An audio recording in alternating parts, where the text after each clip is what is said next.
We're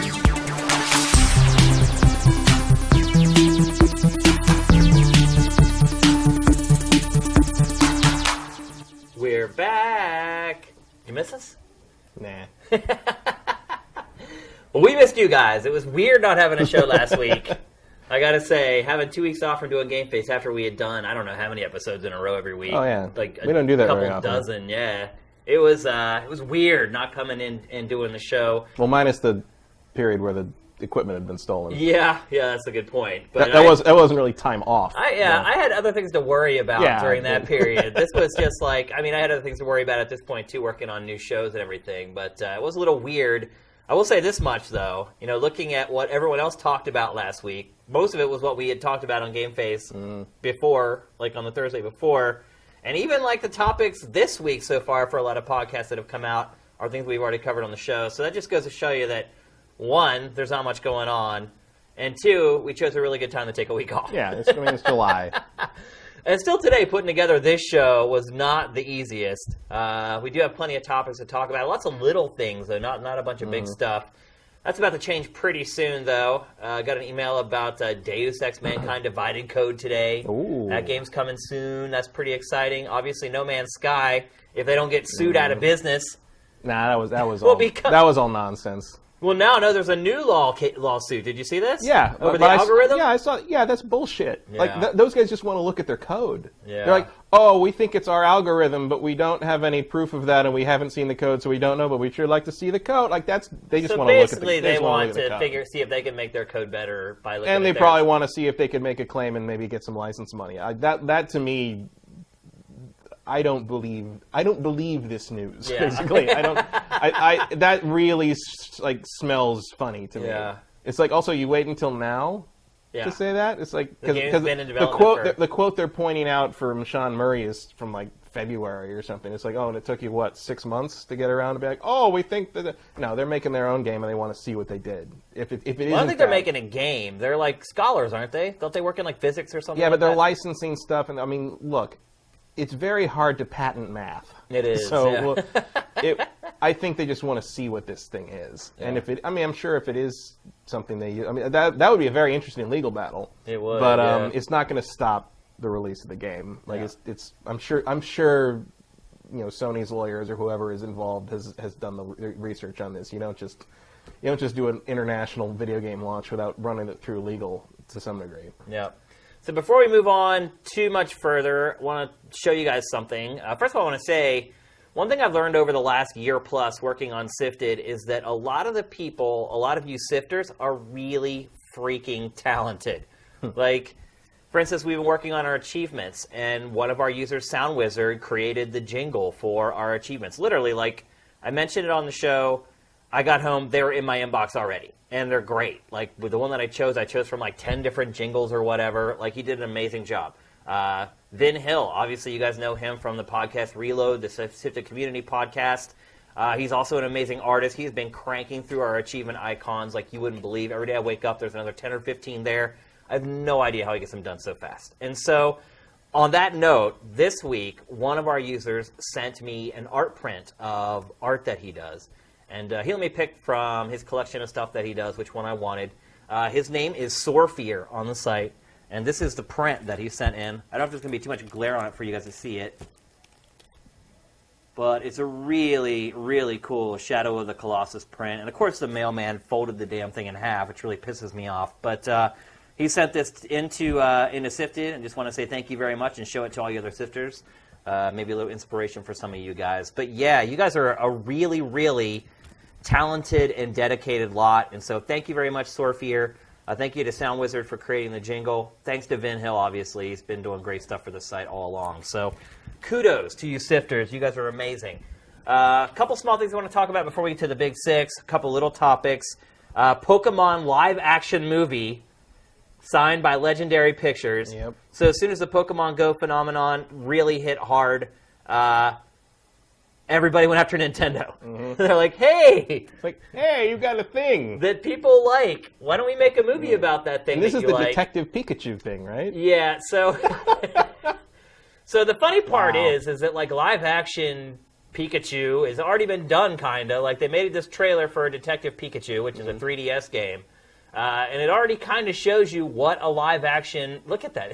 It's just... It's really bizarre. But this is what we're going to get from Legendary Pictures in the not-too-distant future. I'm sure it'll be like it'll tie into Pokemon Go, and it'll be like, someone... it's like that girl who discovered a body playing Pokemon Go. I'm sure it'll jump off from something like that. Yeah, we're going to talk about Pokemon Go again later on in the show. For the last time, I promise. But it's just something that's just too freaking big to only talk about once. So we'll talk about it again here in a bit. But, Matt, can you see any way that this movie would be good? Never say never. But I'm thinking, usually when you deal with like a licensed property with a controlling company, the way Nintendo and Game Freak are, there's too many cooks in the kitchen to really make the story what it needs to be. Warcraft, but I mean, it could be. Like, I'm not gonna, it doesn't need to be good to be a hit. Although, as we saw on Sifted this week. The new Pokemon animated movie in Japan is not doing so much with the good, although rumor is it's not very good to begin with. So is that X, Y, and Z? Is that what it's called? No, it's like Hata Mata. I don't remember what it's. I don't know. You tried. But it's like whatever. It's like the best Pokemon movie performance in Japan was like 34 million opening weekend or something, and like the new one was like 1.8 or something. Wow, that's really bad. I mean, they've apparently been making these movies continually. There are tons of them, but like I didn't know that. I don't watch it. They never come. Most of them don't come to the U.S. So. Or they hit direct to DVD or whatever, or direct to Netflix maybe. I don't know. I'm sure the kids managed to see them one way or the other, but I have not been keeping up. Yeah, I think I've seen like 2 Pokemon movies maybe, ever. I saw the Mewtwo one back in the day, and I think that's the only one I've ever seen. I was a little old for the anime. I played the games, I like the games, but you're not going to get me to care about the anime, really. Yeah, unlike a lot of Nintendo stuff, it's the movies really don't kind of span the gap between the young and old. Like, Nintendo's games, like a kid can play them and love them, an adult can play them and love them. But, yeah, the Pokemon cartoons and movies and things like that, like, they really are targeted towards... There's no innuendo in there. There's no kind of nudges or elbows to the ribs. No, there's no, like DreamWorks or Pixar kind of angle to it. I mean, there could be, they could bring that kind of sensibility to this Detective Pikachu idea. Just think about Detective Pikachu. I mean, everyone clamoring for Danny DeVito to voice Dumber things have been hits in film. Oh yeah, I mean, there's no doubt about that. It's I'm not going to naysay it in terms of like, oh, this is doomed. It's probably going to be dumb. I think it's doomed. I think it's pretty much doomed. I don't think it might be doomed to be a dumb movie. The kids will love it. I'm not going to say it's doomed to be unsuccessful, a flop. Right. Yeah. Right. Oh, I think I mean. It depends on how long it takes them to get the movie out. And if you market that right, and if Pokemon Go hasn't burned itself out by then, which it probably maybe will. I mean, I heard like the rumor is that every 6 months they're going to add a new generation of Pokemon to this thing. Yeah. If they keep it up there, if they get the trading in, if they get if they keep giving the players something to do, then they can probably because retention so far is way above a normal flash in the pan app. So. We'll see how it goes. I tell you because the next Pokemon game comes out at the end of the year, so they're not going to have that. I mean, but if they're smart, there'll be some kind of tie-in. There will be with Pokemon Go. I think they've already mentioned a couple things they're going to do. But what I'm saying is, like, if you want that sort of shoulder marketing for the film next year, it's not really going to be there. Can they get it done that fast? Is the other question. I mean, it may not even come out until 2018. I mean, 2018 is more. I mean, 2 years is your kind of rule of thumb for a big motion picture, especially one that's going to require CG work like that with live action. With live action, like a Roger Rabbit situation. Yeah. So we'll see. Anyway, one of the things that was announced this week. It's hilarious, though. I mean, another small announcement this week: Dead Rising remasters. First game, second game, the remixed version of the second game where you play as Frank West, all 3 of them are being remastered for Xbox One, PlayStation 4, PC. Is there really any point in this? Do you feel like these games are beloved enough that people are really going to get behind remasters of them? I would think not, but I don't know. I don't care about Dead Rising that much. I played them. Yeah. They're fine. In my opinion, my favorite one, it's probably not the best one, but my favorite one's still the first one. Yeah. And it could just be that the experience was new and fresh, and playing as a photographer was something we hadn't done for a long time. Well, I mean, it's like, I like Frank better than the other characters. I mean, I like the guy. Here's the thing. I didn't like Dead Rising 3 very much, but I did like the main character in that a lot. He's a motocross... No, the motocross guy was the second one. That was the second one. This guy, I don't remember exactly what he did, but he was like oddly emotionally intelligent for a mainstream video game protagonist. Like, he was a very nice man, which I thought was like kind of cool, like, because the guy in the previous one is your standard, like, I'm a motocross guy that needs to rescue my daughter kind of thing, right. And then Frank West is just sort of a freelance dickhead, and like, although that's kind of part of his appeal. But like, I really liked the guy in Dead Rising 3, and that was pretty much the only thing I liked about Dead Rising 3. I found it very bland and I never finished it. No, neither did I. So I like. Even though it was one of the few exclusive. Launch games for Xbox One. I also like Dead Rising 1 the best because it's it takes place in the mall. It's got that the Dawn of the Dead tie-in to it.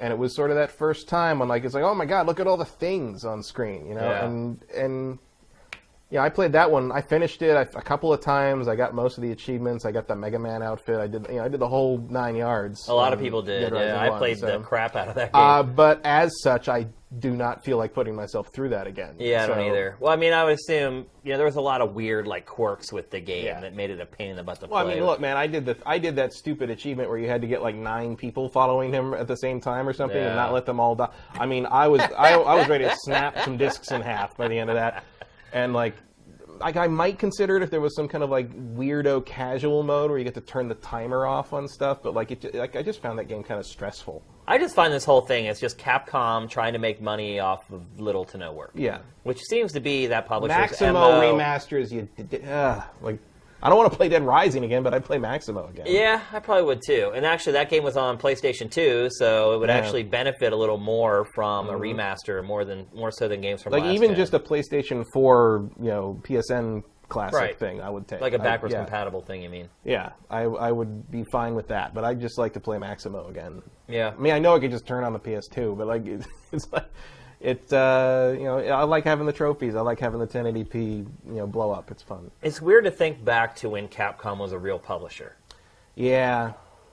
I mean, it hasn't been that long ago where Capcom would release 3 or 4 brand new games a year. Mm-hmm. Not remasters, brand new games a year. It's just, remember that period where they're just going crazy and putting out weird shit Shadow of Rome and stuff where it's what the hell is this? It's here's our ultra-violent, Roman game for Westerners. I'm just okay, I don't know what you're doing, but games like Okami, it's like Okami, they'd never put a game out like that now. No. Never. Beautiful that's Joe. Never, I mean, that's just not happening anymore. Piano 3, I mean, you can just go on and on. All those games, those types of games, Capcom will never make them again. It's really... No, it's Street Fighter and constant half-hearted attempts at Resident Evil. Yeah, they're actually kind of turning into Microsoft in a little bit, in some ways. So, yeah, I don't know about y'all, but I'm certainly not all that excited for the Dead Rising remasters. No. Doesn't sound like you are either, Matt. Not really. I mean, I hope people that didn't play them before get to play them now, but I'm probably not going to be doing it. Yep. Another small story from the last week plus. This actually broke the day we recorded the last episode, so it is kind of old news. Evolve going free to play. Players have eclipsed 1 million total players since they made the change to free-to-play. So at least in the short term, it appears the strategy is working. Yeah. I played it a little bit. I never played it outside of E3 or something. I never played it. You never played the base game, the original version of it? Because I decided not to pay for it. I played it for, 4 or 5 days. Mm-hmm. But... the game is so dependent upon other people on your team, not just knowing what they're supposed to do, but doing it well, that it just became frustrating. I just found myself just either running after the monster the whole time or running from the monster the whole time. And they've added a lot of stuff in the free-to-play version where, to try to mitigate that problem, because it used to be, with the monster, you just hide for, the whole thing. By the time you, decided to reveal yourself and meet the other players, you were so powerful that they were going to have a whole... really hard time taking you down.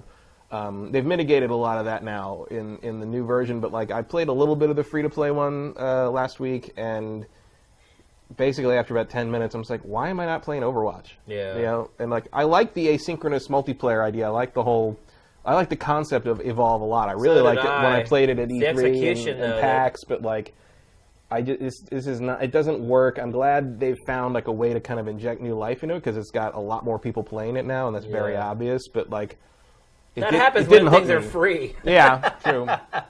We'll see how long that holds, but like, it didn't hook me again. Well, they did announce like a new hunter today for the game. That they're adding.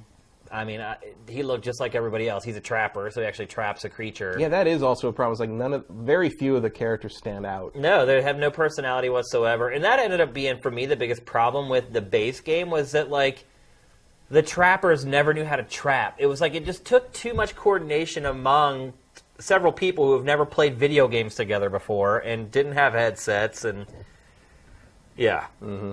I think it's just at a certain point, asymmetrical multiplayer is expecting too much from the player. I think that's the problem. And like some people just want to go and just shoot things and then sign out mentally. Yeah. Like I'm sure it's better if you have like a group of people, but like everyone I knew bought it on Xbox One, and I was in my phase where I'm just like, that's inferior. I didn't want to do that. I wanted it on PlayStation 4, and I didn't have the PC to run it at the time, so I just sort of ended up not playing it. Yeah. You know, so that was the end of it. I don't know if any of y'all have jumped back in. I don't see myself getting back into the game at all. But yeah, I mean, they've done a lot. I kudos to them. This is not like we're just going to flip a couple switches and hope it. I mean, they revamped this thing. Yeah. Like top to bottom, and so kudos to them for really not giving up on it. I do admire the fact that they haven't given up on their game. I don't know if it was the right move. Yeah, sometimes you got to know when to hold them, know when to fold them. One could say, but I mean, for now, it seems to be paying off for them. Well, with players, does that equal revenue? Usually, to some degree. I don't know how long that gravy train is going to last. Like we said, maybe this is just a week of people coming back because it's free, and then they'll be like, well, back to Overwatch. Yeah. We also don't know how much time they spent working on this. If they managed to get this up and running in a few months, that makes sense. If they've been working on this for the past year, it may not. And I know some people were annoyed that like they took all the varied modes out, and it's just the one basic, hunters versus monster mode now, and that's probably a good idea. Though. I mean, focus on what the game is really supposed to do, and hopefully everyone can learn how to play it well enough so that it's actually like a functional mode, because that was not the case with the base Evolve. But I do sympathize with some of the people who bought like the $80 Super Collector Edition Ultimate thing, and now it's like, here's some extra skins. It's just like, buyer beware. Yeah. Let's see. A new Overwatch character was finally released on PC, at least. Still not available on consoles. Anna, she's a sniper support character. Have you played with her yet? I have not. Yeah. My girlfriend has. What does she think? She likes her. She more likes her because she's Farrah's mother. Right.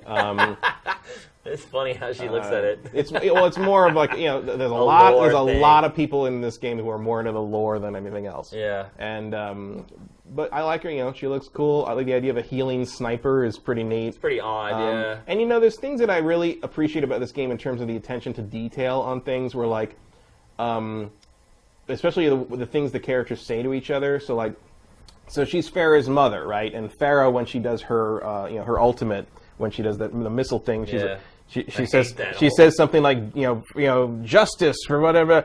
And if Anna shoots her with the sleep dart while she's doing her ultimate, Anna says, "I think it's time for justice to take a nap." And I'm like, just the context sensitivity of that is something that's really good. Like, that whole game though is like that though. Yeah. Like that's what's really Blizzard's cool about it. Yeah, I mean, just the weapons in the game. Like to me, that game graphically, the weapons are like the highlight of the whole thing. Just seeing how they're animated and how well modeled they are, and the attention that went into them. Like you look at them and like that weapon might actually work. And also, I mean, just the way you can tell what's. I mean, even if you just see like gunfire, whatever, weapon fire coming from through like a doorway, you generally know what character is shooting. Yeah. It's really, I mean, it's fighting game-esque in its way of like we have to make everything super identifiable to the character. Yeah. And like it makes the game a pleasure to play, really, in that regard. I never play snipers in shooters ever. Like, the problem is I'm too impatient. I never want to take the time that it takes to get good at playing as a sniper. Like, well, I never know where to stand. Like, I never know where to be. Like, I'm terrible at figuring out where the safe location or the smart location to be a sniper from is. I have a friend who plays as a sniper all the time, he finds places in any map we go in. Like by the end of the first round, he's like, "I'm here, I'm here, I'm here." I'm just like, I would never even think to go to these places, but he just he's you find naturally that sight line that lets you see a lot of the map at once. He is just programmed to think like a sniper, I guess. Yeah. And I don't have it. Yeah, but I like what they're doing, where it's like a sniper that can heal. Yeah. Or poison. Right. There's a lot of cool tricks there. I'm like, it actually makes me, even though this is a character I probably won't play myself because I'm not a good sniper. Yeah. It makes me excited to see what future characters will be, because clearly, like, every character in this game is going to be their own thing. A big deal, an event, which is what I like. It's like a lot of the, like, they've announced 3 new characters for Street Fighter in the last like week and a half since Evo. And, all of them are, I don't really care. It's like a lot of, they're either old characters or they're more like clones. Like in fighting games, a lot of times you get clone characters who are just reskinned fighters who have the same attacks and all that sort of thing. So it doesn't look like we're getting any of that with Overwatch. Trying to sell us a $25 pack of 1 level and 3 costumes. I was like, are you out of your mind? That was like the Evo pack, right? Yeah, the Capcom Pro Tour pack is like, it's $25. You get 22 new colors. But like what they don't really tell you is that I think all those colors are blue and yellow. Yeah. Like the Capcom blue and yellow. Everybody right. just has a Capcom outfit. Yeah. And then there's 3 new outfits, 2 terrible formal wear things for Chun-Li and Cammy, and then 1 they haven't announced yet. And then you get the Capcom Evo like wrestling ring stage, which does have a great dancing bear watching from the right side. It's so weird watching Evo and seeing that bear the whole time. Well, because they're all from the other stages, and like the bear is in one of the stages. So I'm like, well, obviously, if you've got a bear in a stage, dancing bear and a collar in a stage, that's who you put ringside, just like in real life. Yeah. And but it's just like for $25. Yeah, screw that. Especially if I already own the season pass. Yeah, really, that's really. bullshit. Yeah. And like I appreciate that it's like giving you like, supposedly some of the money goes to the prize pool for the Capcom Pro Tour like big championship. But I'm just like, I'm going to need to see the receipts. Capcom, for sure. That one. I was very happy with Evo. Where I was going to transition into what you thought of Evo. It seemed to me like it was. There was less interest in Evo this year for some reason. Even though it was on ESPN2 for like the first time ever. Twitch, by the way, had more viewers than ESPN2. At their peak, they did. Yeah. But during the broadcast, I mean, ESPN2 had somewhere around 200K. That's terrible. Which it's about on par for ESPN2, though. That's like a 0.1. Yeah, well, that's what ESPN2 generally gets. I mean, ESPN2 is not a tremendously watched network. Well, it depends. Outside of if you're running whatever major baseball game. But it's like in terms of their prime times, when they're running like the World Darts Championship or whatever, it's like, you're getting about 200, 300K. Yeah. I mean, and the fact that it didn't drop to nothing is pretty much positive, I would say. Yeah. It did do better than the Heroes of the Storm one. Yeah, well, it should. But just about anything could have done that. Well, it was a shame, too, that like the big final match was a total blowout. Yeah, there was not a lot of drama. No drama. I mean, it would have been nice. Him out. Well, it would have been nice if Long Island Joe had gone the distance. Yeah. So that would have been like a big deal. But I did notice on WWE SmackDown the other day, I think Tuesday. You were watching SmackDown? No, I heard about this. Someone sent me the clip. No offense to anyone who likes wrestling. One of the announcers, dude, I watch most of the pay-per-views with like Kevin, my friend. Yeah, a bunch of my friends keep up with wrestling. I don't really keep up, but I like to watch the big events. Yeah. It's fun. But one of the announcers on SmackDown actually said like something like, to get out of this, he's going to need more game than Long Island Joe. Really? And I'm just like, what? Like, He's crossed over. There was a tweet where it's like the fighting game community is leaking. But it's like Long Island Joe like hit a chord with a lot of people, and there were some people, because people were like reacting to when it started. People were like, the ESPN people on Twitter were like. What the hell are they running video games? Have we come to this? Like, what the hell? Get this off my sports channel. This is ridiculous. And then a couple of those people were like 10 minutes later, like, I was going to go to bed, but I can't stop watching this. There were a couple of people like, yeah, it's pretty cool, isn't it? Like, once you get over the initial shock of like, why are there video games on a sports channel? And I thought ESPN did a good job presenting it. Yeah. They need a better audio solution for Gutex down on the floor. I think he couldn't hear anything. Yeah. Which is just, but it was, look, a lot of times when major networks... They got some top-notch commentators in Seth Killian and Mike Ross. Those are the two guys I would pick as well. They hired the right people, Yeah, and I mean, you could see, because I had the stream up as well, and you could see, like, they're pulling from the same feeds, but the ESPN2 director was really doing a job presenting it very well, and it was too bad they had to shrink the screen to fit the ticker. Yeah, it really stunk, man. But that's just how ESPN2 roll. Like, you can't take that off. They need to figure it out, though. Yeah, if they want to be serious about esports going forward, that's something they need to sort out. Yeah, for sure. But look, I thought ESPN handled it with respect. I thought the quality of the broadcast was great.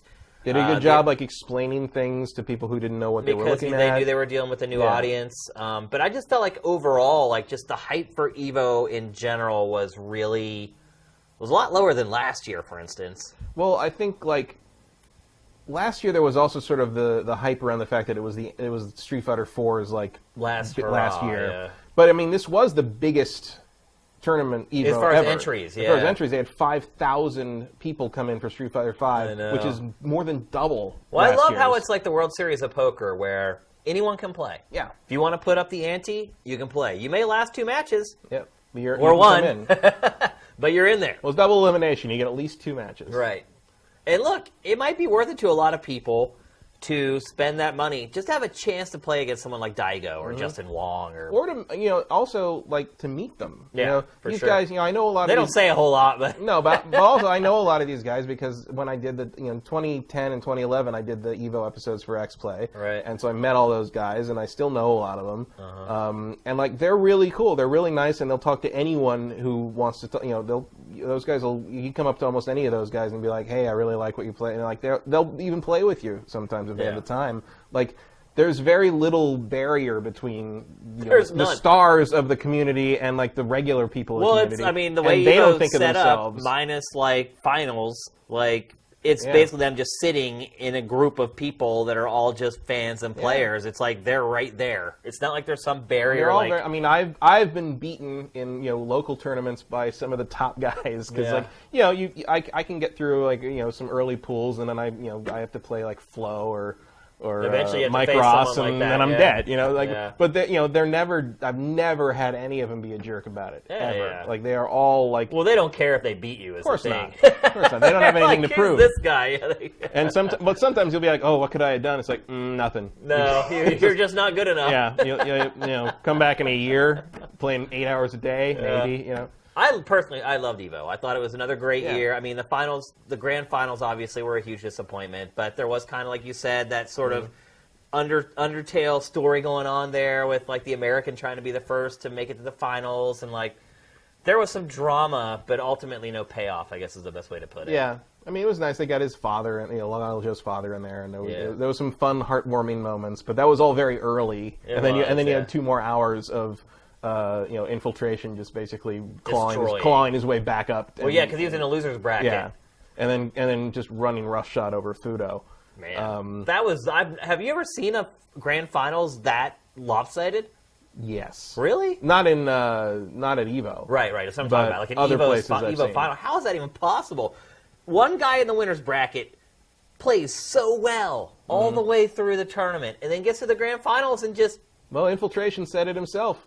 Downloaded. Yeah. It's like Alex Valle always says, round 1 is data. Yeah. And Infiltration is one of the most adaptable players in the game, in the game world of any kind, I think. And, he finally found his way around Fudo's Armika. It was actually kind of boring, those grand finals matches. There was just a lot of spacing going on, and, it was I get, it's very tactical, and, they're just looking for that little opening or that one mistake to jump in, but it was just you just watch it, and they're just going side to side and up and down, side to side. Well, that's because it's just not a very dynamic pair of characters. The way you have to play against each of those characters is Nash has to play conservatively. Armika can be explosive, but she has to wait for an opening. And Infiltration doesn't leave openings very often. And the main thing he had to learn to get through Fudo after losing to him was how to not leave those openings. Yeah. By definition, that grand finals was going to be a very tactical matchup that didn't lend itself to super awesome action. And it wasn't close, which made it doubly boring. So. Right. Fudo put up a good fight, but at a certain point, after the reset of the bracket, it was pretty clear where we were going. Yeah, for sure. So hopefully some of you guys check that out. We were curating the live stream every day. We'd update the blurb so you'd know actually what competitions were happening each day. It didn't seem like you got a ton of action on Sifted, but then they were probably just watching it on Twitch or ESPN too. Or people the people who are into that kind of thing have their own sources for that most of the time. Sure. So. Yeah. One final thing before we get to the Big Six. Comic-Con started... Actually, it started last night with Preview Night, right? Yeah. And now today's like the first official day. I might head down there over the weekend maybe and just go down and promote Sifted a little bit. Just hand out flyers and meet and greet, shake some hands and things like that. I don't think I'll even go into the show. No. I don't really want to go into the show. Just hang out to the Marriott, you'll see everybody. Yeah, I did Comic-Con like 10 years straight. Like by year 6, I didn't really want to go back anymore. I'll go to Comic-Con if I'm getting paid, basically, but I don't find it fun because it's just too crowded. Yeah, I didn't really have fun. You go to WonderCon and it's all the same stuff except that you're not packed in like sardines. Yeah, some people would argue there's not the celebrity access there. I don't care about that. I don't care either. I'm not going to wait. I'm not going to wait till from 3 a.m. on to go in a hall. And now you can stream a lot of it or watch a lot of the panels afterwards on that Comic-Con HQ thing. So yep. They said they're still keeping some panels. But at least some stuff people see. And frankly, all the news comes out. You see, But do people go to Comic-Con for the panels, or do they really go just to say they were in the same room as a celebrity? I don't know. Because like you said, the panels are recapped over and over again by journalists. There are journalists who sit there and live blog them, so you get every little detail about every panel. Mm-hmm. You eventually see video of every panel. I think they ultimately even do release, or at least in prior years would release full panels. Not all of them, but some. Some of it was kind of up to the person, the company, or whoever owned the panel or whatever. Right.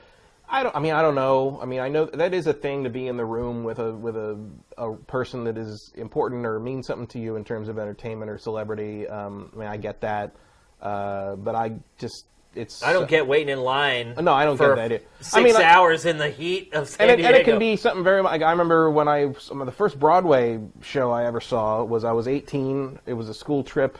And we saw Beauty and the Beast on Broadway, and for a moment, Belle's father was played by Tom Bosley. From Happy Days. Yeah, for the father from Happy Days. And there was a moment where my 18-year-old self was freaking out. I was like, Tom Bosley's in the room. He's right there doing this for me. It's right there. He breathed out, and I breathed it in. And later we saw Laughter on the 23rd Floor, Neil Simon play, and Cousin Larry from Perfect Strangers was one of the guys. He's standing right there. Nathan Lane was the main guy. I got Nathan Lane and Cousin Larry spit on me when they were arguing. I'm like, that's awesome.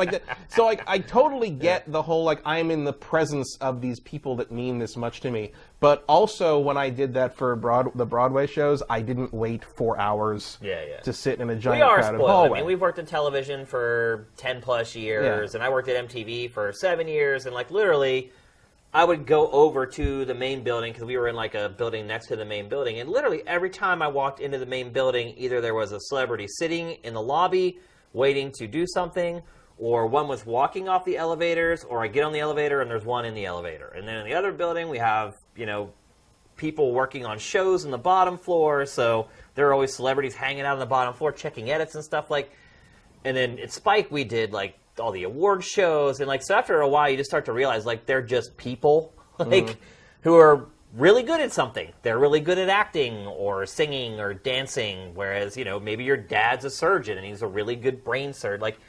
After you get around them for a long time, they really lose the luster of being these people that you put on a pedestal, and it's just more they're really good at what they do. Just I have friends who are really good at stuff that they do, and it just so happens that they get paid more to be good at what they do. Well, also I just would I like to see the Supernatural panel? Totally. I'd love to see those guys talk live and up there on the. I'd love to do that, but I wouldn't wait 2 to 5 hours for it, let alone I'm sure you wait more than that for the Hall H stuff. But I can understand some people coming from all over the country, flying all the way into San Diego. Sure, but just the expense. I know. To do, you're talking thousands and thousands of dollars when you factor in the hotels travel down there are ridiculous. Hotels. You're probably so far away from the hotels, you have to take some kind of public transit, which is going to cost you more money, or rent a car or whatever. Don't rent a car, by the way. You'll never park it anywhere. Near the convention center. But it's just and there's also, I'm sure all those people appear at other conventions that aren't total logistical nightmares elsewhere. Yeah. Like, it would probably be less of a hassle to like maybe see a guy like a Chicago, like Wizard World or a Chicago Comic-Con or something in San Francisco or WonderCon in LA or Anaheim. Like, I've gone to WonderCon several times. I've been on a couple panels with like Chris Gore and people, and like that thing is like you can meet a lot of the same artists, a lot of the same comic people, a lot of various celebrities. The Walking Dead guys showed up one year, and like you're waiting like a quarter of the time, and like I know that Comic-Con is when the big stuff happens, is when they premiere the trailers for Batman vs Superman and the new Marvel didn't go, but like but you can just watch those on YouTube online. It's like very little incentive for me to go to the panels. I get it's like a pilgrimage for some people, if you can maybe I'm going to do it one time, and like if you're going to do it one time you might as well like I know a guy who waited over, it was for the Game of Thrones panel several years ago, but it was the Game of Thrones panel. The panel was at 3 p.m. He got in line at 10 p.m. the night before, dressed as Khal Drogo. Yeah. And waited in line overnight with he was basically wearing like underwear, and that was it. And like they got into the hall, they opened the hall to let those people, his group of the line in at like 11 a.m. And then they sat there through like 3 more panels they didn't care about before it became 3 p.m. and they watched the Game of Thrones panel. And he came out and he's just like, it was a religious experience, and I'm never doing it again. And it's just like, but it's like, but there's also something to be said. It's like something like Game of Thrones.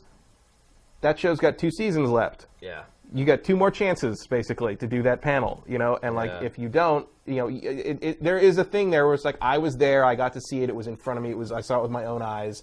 The show is over in probably 2 years, and no one will ever get to do that again. Yeah. And I got to do it. Yeah, and maybe waiting 8 hours or something for that. Maybe that's a small price to pay if that show is that important to you. I get that.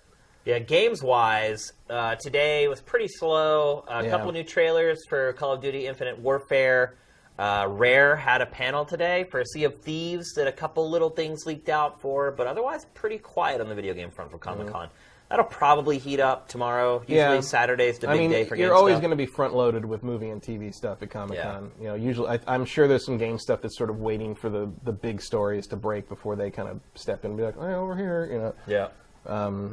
But it's a great news week, one way or the other. Yeah, for sure. If you're into movies and television, without a doubt. All right. I think we spent a hell of a long time. 40 minutes on the intro, wrapping up all those little topics. But that's what happens when you take a week off. But with that, it's time to get to the big 6. So you may or may not remember, it's been so long, 2 weeks, that on our last episode, Matt mentioned that he had just got a Vive. Mm-hmm. And so over the last 2 weeks, Matt has pretty much done nothing but live in a virtual world. A lot of VR. Yeah, he's been playing a lot of VR. And so since he's the first person on the show to get a Vive... And if you're wondering why I'm not wearing my glasses, it's because I'm wearing my contacts, which I got to play VR. Yeah, he got because glasses and VR do not mix very well. He got contacts just to play his Vive. I think that's freaking awesome. Are you happy you got him now, though? Yeah, I mean it's obviously way better. Yeah. I thought the screens might be close, like I said, but like my vision in VR is just as bad as it is outside of VR. All right. So with the contacts, it's much because like if you put glasses in a VR goggle situation, they're gonna fog up in like 5 minutes. So let's talk first about the hardware. That is one thing that you mentioned to me is that you had intense fogging issues with the HMD. With the glasses, yeah. And I mean, look, there's no ventilation in these things. So they want to block out all the light. Yeah, ventilation needs to happen in the next generation of headsets, I think, because it's hot in there. Yeah. People, well, you have all this gear strapped onto your face. Well, especially if you have like the foam, the cushion thing. Yeah. Because it's just it seals. You've created kind of this seal that has no ventilation, and like now. Part of the problem was when I didn't have the contacts yet, I was taking my glasses off and clicking the screen as close to my eyes as I could so I could see clearly. And so basically there was no air between my face and the screen. Now that I can see clearly, I've been able to put it out a couple clicks and it's much better. I can wear it for like an hour before it starts to get kind of hot and uncomfortable. And then even then it's just like, let it out.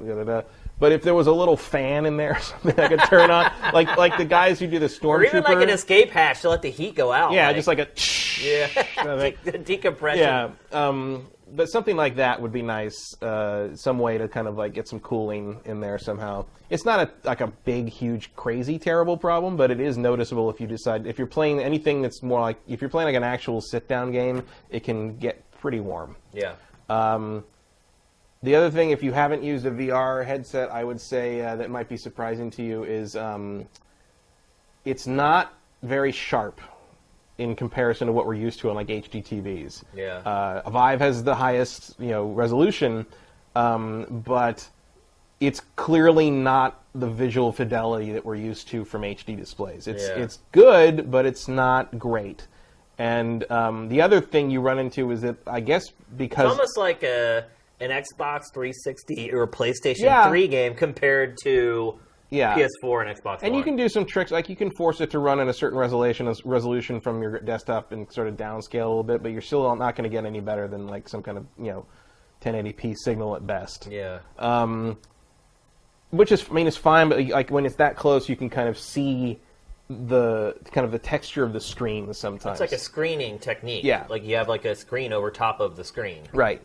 And it's fine. And of course, the other thing is text can be blurry from the sides if you're just looking with your eyes. Yeah. Because like you really need, if you need to focus on something, you need to turn your head because it's only fully in focus for right in front of you. Yeah. And that's the other thing I think next generation headsets need to have is eye tracking. Yeah. That's expensive tech. It is, but I'm sure Valve is on, or HTC is on it. I'm sure the next Vive will have something like that because that's the only other thing that I notice in terms of like really sort of breaking the illusion. Other than it's like other than the fact that cables are dragging around behind you. Well, the cable's not too bad. That's what bothered me the most about the Vive, though, is having to keep in the back of my mind that I'm attached to a cable.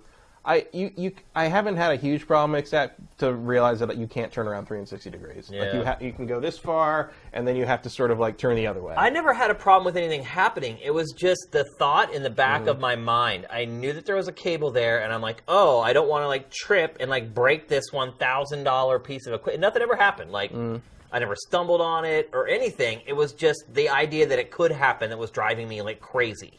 Yeah, I think I've just gotten used to it. Yeah. Like, it's just part of the experience in the same way that, like, it's fairly low resolution and, my hands look like corpse hands in certain games where you're holding the motion controllers and stuff. One thing I do love about the motion controllers on the thing, though, you charge them with, like, a USB. Yeah. The only way they don't have a power meter on them. They only have it in the virtual version. Oh. So, like, in like the Steam VR space, you can see the controllers, and they have, like, a little, like, power meter. And, like, you can't see that on the real controller. It's like, that's that's kind of the way it is for all controllers, though. Well, yeah, but it's like, I thought that was a really clever way to save hardware costs. Yeah, for sure. It's like, you don't have to put a light in the thing. Or battery life. Yeah. And the battery life is fine. Like it lasts a long time. And it charges pretty fast. And I've noticed like there's a weird thing where VR games tend to default launch at like medium or low settings. I guess so like you don't step in and everything's just crazy and you like instantly throw up or something. But I've had like a couple of times where I'm just like, oh my god, this game looks terrible, and then I go into the settings like, oh, bump it all the way up and now it looks fine. So the focus or like the resolution or the softness problem, sometimes that's just because the game is automatically thinking your rig is not as good as it is and you have to bump it way up. That was a big problem with Chronos. Because I have the Revive thing installed where you can play Rift store games through on your Vive, which works very well. But Chronos loaded up, and I'm just like, oh my god, it looks like a PS1 game. Like I can't, like the woman who's talking to me, I can't even see her face. Like it's just like a blob. And then I looked into the settings, and like I was on like super low settings, and I bumped it all the way up to ultra, and all of a sudden it's like, oh, you've got pupils and a mouth. Good. Let's talk about some of the games now. Let's talk about Valve's The Lab. So the Lab is Valve's sort of mini-game collection, like I guess you'd probably call it. It's free. It's basically like, it's like, hey, you bought a Vive. Here's what it can do. Here's something to do with it, yeah. It is probably the best thing on it right now. Really? Some of the mini-games I'm surprised to hear that. Some of the mini-games on this thing are great. The one we're watching right now is not one of them. This is just this thing where you sort of like jump to, like, you walk around, you kind of look around this sort of like magic salesman's like store and like look at these weird little. This is an example of sort of this VR thing that a lot of people are doing, where it's just like you're part of like basically a movie that happens around you. Yeah. The two best things in the lab, and I don't know if there's footage of them in here. You're almost like a ghost, huh? Yeah, a little bit. I guess, isn't there kind of a feeling though of like you're wondering if the people in the movie know you're there? Well, they know you're there, and it's like the shopkeeper says, like, "Hey, just don't touch this thing," or whatever. Right. But I'm saying in some of these, couldn't that be kind of a really cool element to them? Or maybe you have one where you are a ghost, and like, you have to. You're wondering if like the people know that you're there or not. Like, yeah, this would definitely make Geist a more interesting game. Yeah, for sure. Never have you felt more like you really could possess a bowl of dog food. Or a generator. No, that's a good idea. Like, that would be a very interesting. I think there's a lot of potential for something like that, or something like a surveillance game kind of thing. But there's two things that really stand out for me in the lab, and that's there's a castle defense mini game where you have a bow and arrow, and you have a bow and arrow. Like, you are holding the bow and pulling the arrow, and like it is so natural. It is unbelievable. Wow. And I'm like, oh, this is gonna be weird and awkward. And like after like the first like 5 or 6 like shots, like you're just like, boom, hit the balloon, hit the guy, hit the because like these little stick figures are basically running to like break this gate down, and you have to shoot them with the bow and arrow. And like after like your first like 5 or 6 shots, you are in it. You are there. It's really well done. And it like rewards. I would expect nothing less from Valve. By the way. I mean, it rewards form.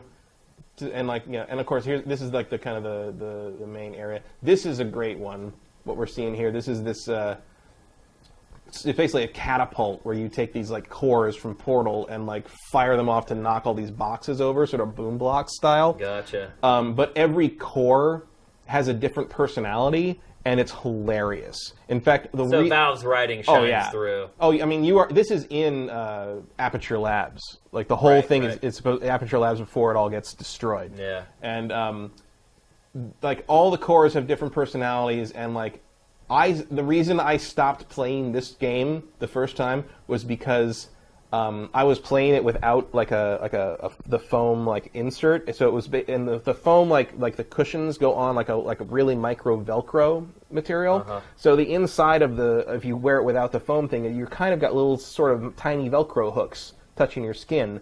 And it's not that bad, but you can definitely feel it scraping a little bit if you move. Yeah. And I was laughing so much that it was scraping my cheeks because I kept every time I smiled, like it would be like, oh, it hurts. Yeah. Oh, it hurts. And so that's the only reason I stopped playing this game. But it is so funny, some of the stuff that the cores do. And one of my favorite core is the executive core, which just because they start talking just like in Portal 2. Right. And the executive core is like all right, what we're going to do here is we're really going to drill down on what we're after. And then when you fire him, the executive core goes, game changer! So he uses like corporate bingo terms, basically. And but there's like so many different cores in this. And like I'm still I've played this thing probably like 15, 16 times at least, and I'm still running into new ones periodically. So this is a lot of fun. And then the other one that's great is there's like this old style arcade machine there, and you go into it. I don't remember what it's called. It's got some weird name, like I think it begins with an X or something. But basically, you pick up this little spaceship. So now you have direct control of this spaceship toy, essentially. And the game starts, and what it is like these things pop up and shoot, and you have to shoot the things that are shooting bullets at you or missiles at you. And the trick is you just have to avoid the bullets with holding the ship. So here it is. So it's like you're a young kid, basically. So you're like swooshing like a toy ship. Back in the 70s, they used to make toys that had... It's so funny, too, if you think about it. They used to have toys in the 70s where you buy a ship that had an arm on it, and you held the arm. It's very much like a selfie stick now, actually. So you can see here, like, so these bullets... It's a weird kind of like change in perspective because the bullets are coming at your face, and your instinct is to dodge it, but it doesn't matter if they hit you. It only matters if they hit the thing in your hand. Right. So... This is a really good example of one of my favorite things about VR so far, which is that here's a game that we've played 1,000 times. A shooter with a ship and like bullets coming at you. A bullet hell shooter, basically. But it's a way you've never done it before. It's a really... And it's simple and it's straightforward and you get it instantly, but it's tons of fun to just keep going through. All right, let's move on to the next game. We have a bunch that we want to talk about. Space Pirate Trainer. Space Pirate Trainer is, I think this one's been pretty well publicized. Basically, you're standing in one place. It's one of those, there's tons of games for the the Vive room scale stuff where you're standing in one place and things come at you, and you have to shoot them. That's like the Oculus experience, essentially. Yeah. So this is like you're standing on like kind of a space dock place, and these little like orb drone things pop up and try to shoot at you, and you have to shoot them with your twin pistols. And the trick is that like when they shoot lasers at you, like the lasers move very slowly enough that you can see where they're coming and you can sort of physically dodge them. Or you can use this shield that the guy's using to block, which I didn't know existed until our friend Mike Benson, who watches the show sometimes, is a grenade artist. He came by to try it, and the first time he played this, he pulled the shield out. I'm like, where'd you get the shield? Like, what the so it highlighted this weird thing where I'm like, normally what do we do when we load up a new game? We press all the buttons. Right, yeah. But sometimes the stuff in these games are gestures, and if you don't know that gesture's there, you might not discover that thing. I'm sure there was a tutorial thing I missed or something. Because that's the other thing is every once in a while you miss something because you're not looking at it. You're not looking at it, or you just skip the tutorial because you're so damn excited to play it. So this is just like, it's super simple, but it's so much fun. Just it's a fun little thing to play with. Cheap little game. The blue. What's up with the blue? The blue is... This one you told me before we started the live stream affected you. Yes. I am not good with underwater large creatures. Yeah, I don't think most people are. And the blue, I will contrast this with the next game as well, because the blue is an example of something done right. And now, is this just a passive experience where you're just kind of floating around in the water? You're just sort of in the water, and you can look around at stuff, and like you can like poke at the fish with the controller, and like they'll react to it. But basically, you're sort of standing in a place, a little location, and like a movie's sort of playing out around you. So like this is the reef migration, and so eventually you'll see like sea turtles will come by, like like the migration, like in Finding Nemo. Right. Like they'll all come by and you'll see them all go them, through. And then there's a one at the bottom, like the bottom of like the Marianas Trench or something, where like all these luminescent jelly. It's pitch black and like you have a flashlight, but eventually all these luminescent jellyfish come up, and it's just beautiful. Like it's just incredible. And then the middle one is you're standing on the prow of this sunken ship, and a blue whale swims up and basically stares you down and then leaves. And the blue whale one kind of freaked me out. Because it's like you watch it on the screen and you're like, all right, it's a blue whale. When you're in this thing, the thing is 100 feet long. I mean, this thing is you don't get the perspective sized. Watching it. Yeah. And like it looks kind of cartoony, and it's not like you'd mistake it for the real thing, but your brain's like, whoa, this thing's big. Well, you see it from far enough away, like that's pretty convincing. Once it gets up close, obviously the textures don't look as good, but you see it from 50 But you got when yards. you're seeing this in the headset, this thing is that big. Right. This thing is the size of a building, 2D and your doesn't brain, do it justice. You can tell your brain it's not real so much before your brain's like, dude, that this thing's real. looking at us, There it is.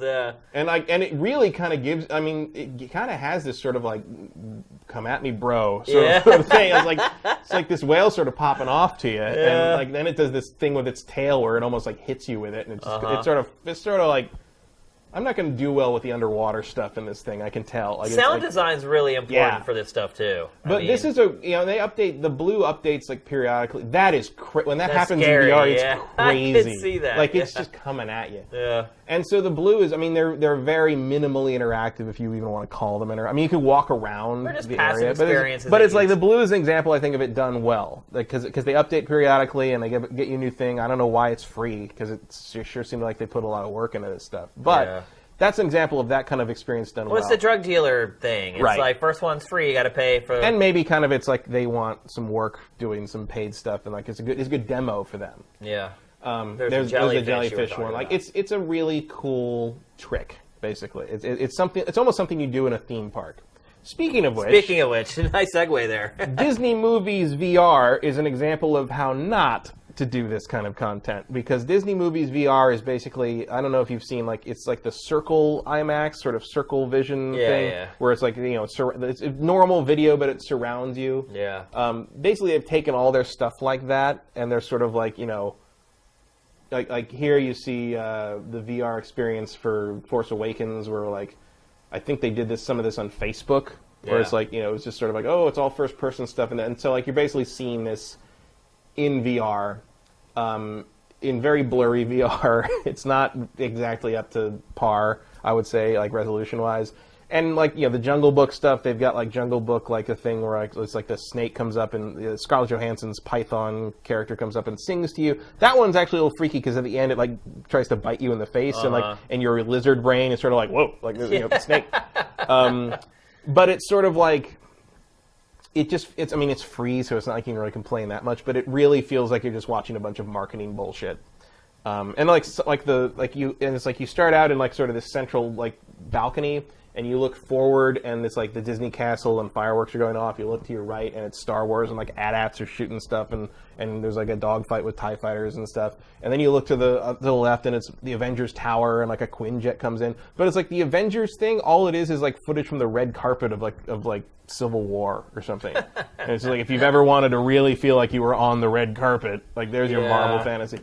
So I thought that was just sort of like, okay. It's a cheap cash-in, basically, on the new technology. It's free, so it's not like I blew any money on it, but it still kind of felt like, I don't know, have you ever played like a free game and you're just like, that wasn't even worth the bandwidth that wasn't worth the free. I spent on like, I want my time back. I felt like that a little bit. Yeah, and let's talk about Chronos. You mentioned it earlier. Yeah. Probably one of the more traditional VR games. Yeah, Chronos is a Rift Store exclusive, so like I had to use the Revive for that. And you have a normal controller in your hand. Just so if you guys are wondering what Revive is, right? Revive is the basically the user-made. It's like a little mod you can put in, and it adds a Revive tab to the Steam VR thing. And what that means is basically it lets you access your Rift Store games in the Vive. So basically, you can play Oculus Rift games on the Vive. Right. And now that Oculus has removed the DRM headset check thing, there's no obstacle for it. So basically, you have to open Steam and Steam VR, and then you run this thing. You've got the thing installed, and you run the thing while you've got Steam VR open, and it adds that tab. Yeah. And then you have the Oculus Rift thing open, and you can just go in and pick whatever you want to pick. It doesn't work perfectly with every game, but most of them work fine. So Chronos was the one I picked because I guess Edge of Nowhere is the other one I was interested in, but I guess that has some texture issues with Revive right now. Yeah. So I went with Chronos because I was interested in that because it's probably got the best reviews. It has, of any of the VR. As of right now, it's the most highly reviewed VR game for any head-mounted display. And it's pretty good. Like it's weird in the sense that it's like a Zelda styled action-y RPG-ish. Like a mix of, I would say, like it's trying to be a Zelda. It also comes off kind of a classic Resident Evil-ish because of the fixed camera. Because of the fixed camera, except for the fact that like you're seeing here, the camera location is fixed, but you can turn your head and look around however you want. Right. So it's you've played it before, but you've never played it like this. Once again, And, well, again, it's like you're a fly on the wall, basically, watching what's happening. And it works really well. It doesn't... It's just a new way to do things, and it's like, it really does make it pretty immersive. It looks good for what it is. It probably still looks more or less like a 360 game to a large degree.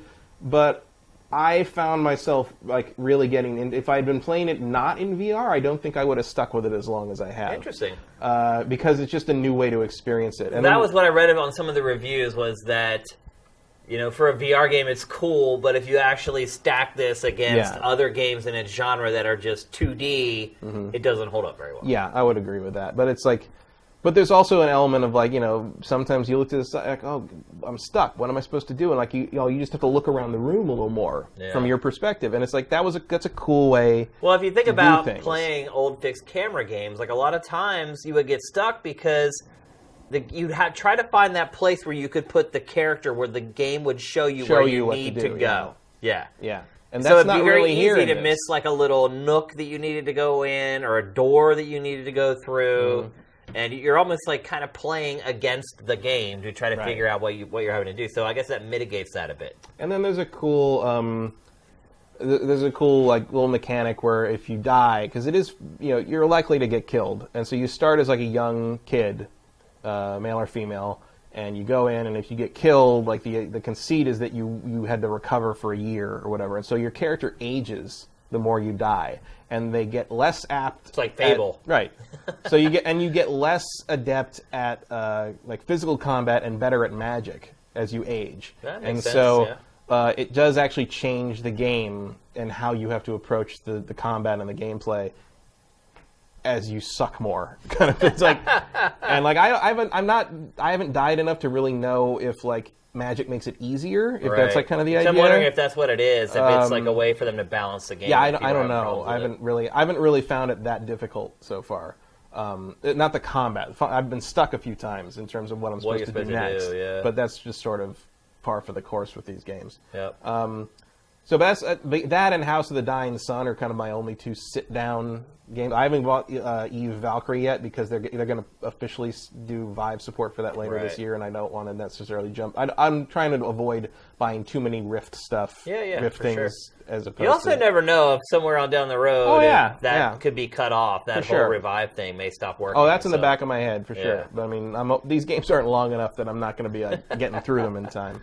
So there's one last game you wanted to talk about for a very specific reason. It's called Spellfighter. Yeah, Spellfighter VR. It was a free little demo thing. Basically, you just go in, and it's like a cheesy little fantasy area, and you can like talk to cast spells, like because there's a mic in the Vive, and you can like say Fireball, and it'll like you can cast Fireball that way. But I mainly bring this up because this is the only game I played that allowed you to actually move around in real time like a normal first-person shooter with the touchpad. And the first time I did it, I almost fell over. Like it is the most disorienting because it moves super instead smooth. Of moving around the actual room you're standing in, you move around with the controller. Because most games, like the lab, when you move around a room, you hold do some equivalent of you hold the touchpad. It shows you like a target from like the front of your controller, and you press that, and then you teleport there. So there's no real-time movement, which is a much easier thing for your brain to get around. For sure, And you can do that in this, but there's also an option to just like control it with like a normal, just like a normal movement in a regular first-person game. And I decided to pick that because I haven't done that yet. And when I walked off the porch of the house you start on, I almost fell over. And my brain was like, "That's not how stuff works. What are you doing?" And it took maybe like a minute or so walking around to really get my bearings on how that worked. Yeah. But that is the closest I've come to being dizzy playing any of these things. And I do not have motion sickness. I do not have any kind of vertigo problems unless I'm like high up on a ledge. Like I'll get a little, but like which actually does happen in this game. If I'm like looking down at a whole thing, I'm gonna go. There's a one of the little mini things in the lab is just a scale model of the solar system, and you're just gonna like jump around the solar system and pick up the planets and bounce them around and stuff. It's super weird, but it's just kind of like I'm gonna bounce Jupiter off the sun. Like that's what we're gonna do. But like if I look down in that into the infinite vastness of space, like I get a little like it can be a little unnerving. You're in the abyss. A little bit, yeah. You know? But this game is the only time I got any kind of like vertigo or motion like sensitivity. I think you can thank that to the Vive.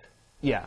Yeah. And that's where you're spending the extra cash there. You're getting that cleaner experience. And I got used to it I feel like I could probably play like Halo or something. And I haven't played Raw Data yet, just because there's a point at which... First VR game to ever be #1 on Steam's charts. But there's a point at which I'm just like, okay, I've spent like $100-something on VR shit this weekend. It's time to cool off for a little bit. Yeah, but come back to the real world for a little bit. And also, again... So much of this stuff is early access, and like World of I got picked up World of Diving as well because I love the underwater stuff, and I played I'm sure that will get there one day, but like playing that in VR right now is a pain because they haven't quite figured it out. It's all very new to them, and there's also a thing with World of Diving where like if you have the Vive plugged in, no matter how you start that game, it will start in VR. So if you want to play it not in VR, you have to unplug the Vive. Gotcha. So there's like just little quirks that work out. Tons, over time, so Raw Data. I mean, it looks really cool, but again, like I try to avoid early access stuff. But at this point, if you want to play the really cool VR stuff, you're sort of stuck. That's what you have with early access stuff. All right, so let's sum this all up here, Matt. So you've had 2 weeks with your Vive. You paid $800 for it. Should people buy this?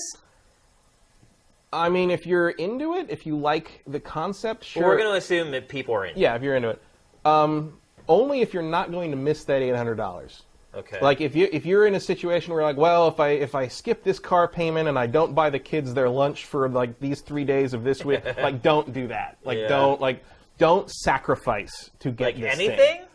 I mean, if it's not going to impact your quality of life or your family quality of life to spend that money on this thing, like, yeah, this is the one to get. I would say. However, like if you're gonna like suffer for it, like if it's not something you can really afford in your existing budget, I would say no. So this basically what you're saying is this is not a must-have. Not yet. I mean, maybe when the real games start coming out for it, when it really becomes a big almost like, man, if you love video games, you have to do this. You have to play. You don't feel like there's an experience yet on Vive that screams that. Not yet. Okay. I mean, I can see it. The potential is just there. I mean, you can feel it when you play some of these really good ones in the lab or Space Pirate Trainer, or even the Blue. Like, the potential is there for someone to make like a not totally interactive, but like immersive experience. It would be like, man, you have got to see this. Yeah. I mean, the Trials on Tatooine thing that just came out a couple days ago is pretty close to that, except it's like 3 minutes long. Right. But for those like 45 seconds where you've got a lightsaber in your hand and you're deflecting stormtrooper blasters, you're like, this is the greatest thing I have ever done. Yeah. But then you're like, but oh, it's over. Yeah. And then you're like, let me calculate the cost per minute on that. It's like, no, I mean, it's doesn't work out. That equation's not kind. You have to be ready that you're a crazy early adopter world here. All right. And if you do not have the disposable income to just be like, yeah, why not? I'll try that. Sure. Like, I can't tell you that this is a must-buy yet. Yeah. It is a super-duper crazy luxury item that is a lot of fun, but I think the more responsible option would be to make a friend who has one. Yeah. Because chances are you could go over there and in a night play pretty much everything. I mean, from like beginning to end. Yeah, like Mike came over and I should. I mean, well, that's the thing is like Mike came over and he played for like a little over an hour, and I showed him all the best stuff because I'd played all the stuff that wasn't good. Through it, yeah. And I'm like, here, I'm gonna curate your path through all this stuff, and he's like, that was awesome. Yeah. But he's also, I mean, at this point, Mike has seen all the same things I have, and he didn't pay $800 for it. There you go. So I don't regret. Find a friend. I don't regret doing it, but it's like it'll get better over time. I mean, you have it now, so right, and we'll get there. But it's like again, it's hard for me to get excited when I see new trailers and previews of VR games because I don't have one. Right. But I would imagine, like, if I actually owned an HMD, suddenly, like, my interest in all that stuff would just be ignited. And I'd be like, man, I'm going to watch every trailer. My Steam recommendations are screwed because all they're doing is showing me every stupid old VR thing. Right. I'm just like, I still play other games, too. You can show me something else. But it's like, no, here's this VR thing. It's free. Check out your Discovery queue. I'm just like, come on. One final thing before we move on. How do you feel about the whole isolation part of VR? And how did your girlfriend feel about it? She just laughed at me, mostly. Could you hear her laughing at you though? Like when I was using the iPod headphones, yes. When I put my giant like Bose noise canceling things, no, not at all. The only other thing that happened was she came up to tap me on the shoulder because it was dinner time, right as I started playing a game of Space Pirate Trainer, and I put the gun up like right. I almost like uppercutted her with the. Like, don't come near the VR people. Like, I mean, it's crazy, right? You never know which way they're going to move. You can't see what's going on. Well, there is actually a thing where you set up where it's called Knock Knock on the Steam VR thing, and it has a thing on the screen of the computer that says, I'm in VR. If you need my attention, press F1. And it'll pop up a thing that says, hey, someone needs to talk to you or whatever. So bizarre. So, yeah, she thinks it's silly. She hasn't tried it yet. I'm surprised. 2 weeks she hasn't tried it. Well, she has very bad vision without glasses, and so she isn't really. Also, I don't think she's into it. Really? I think I think we may have hit her nerd. You may have crossed over the line. But and you do look ridiculous. I mean, you do look ridiculous doing it, but it's fun. Yeah. And I don't know. It doesn't bother me. Like the isolation idea. I mean, basically what you're saying is rich people buy it. Kinda. If you actually have a budget in your life, don't. Yeah. Or if you like, if you work in the industry and kind of justify it in terms of your job, maybe for tax purposes or something like that. I'm sure you can get around it that way. But so I think a good way maybe to put it is, if you're the type of person who actually watches the amount of money in their bank account, don't buy it. If you're a person who knows they have enough money in their account that they aren't checking like their balance like more than once a month or whatever. Yeah, like if you know that buying a Vive is not going to mean you can't buy Christmas presents for people, maybe think about it. But again, the people who are like, oh, I'm going to wait for Gen 2 or Gen 3, they're not wrong either. Yeah. I would say, and I also wonder how long they'll be waiting. Yeah, I mean, I don't know. I mean, and the price, I mean, what's going to happen is the Gen 1 will go down. The Gen 2, Gen 3 will probably be still $800 whenever they come out. But it's again, I really enjoy it. I'm not sorry I bought it. But at the same time, it is very much a toy. It is very much a gadget that, like, I'm going to use it a lot. I mean, I got contacts for it, and I'm going to do it. And I'm waiting for that Star Trek game. I'm super excited to play that Star Trek game. Yeah. But who are you going to play it with? Other crazy people online who did the same thing I did. I mean, it's all online. It's fine. I guess you're right. Because that's the thing is, like, I didn't really know. I thought it was like a party game originally, but they're like, no, it's an online multiplayer game. Oh, okay. Yeah, I thought it was a party game too. I thought it was all local. No, because to do that, how are you going to get 5 people together? you would need 4 PCs or PlayStation 4s or whatever, and 4 headsets in the same room. Yeah. That's a tall. So yeah, it's mainly an online game, I think. All right, let's move on. We're going to talk about something we talked about in the last show, but, I mean... And I am keeping the PlayStation VR pre-order. You are? By the way, yes. Because I think there's too much... there's too much Sony exclusive stuff that's going to be stuff I want to play, and B, if I want to actually play multiplayer with my friends, I feel like that's the most likely one they'll have. It also looks like, in all honesty, it is in October, it is going to have more full-featured games than Vive has, and it's been out for a while. So. And again, I've said it before, but the PlayStation VR headset is the most comfortable of the 3. No question. Yeah. They're all fine. Yeah. I think they're all fine, but PlayStation VR feels nicer. It just ergonomically feels nicer than the other 2. All right, there you go. It's time to move on to the next topic. We're going to talk about Pokemon Go. Matt, right off the top, can you think of any story ever related to video games that it was this big? No. Ever? I have never seen the culture change like this overnight on almost anything. I am completely... I mean, not in a positive way. Oh, yeah. Blown away, flabbergasted, taken aback, shocked. Mm-hmm. I mean, it is amazing. Like, I had a friend in town for a couple days from the East Coast. This guy does not play any video games. Hasn't played video games since, like, the 16-bit era. Like, when he was a little kid playing Pokemon Go. Mm-hmm.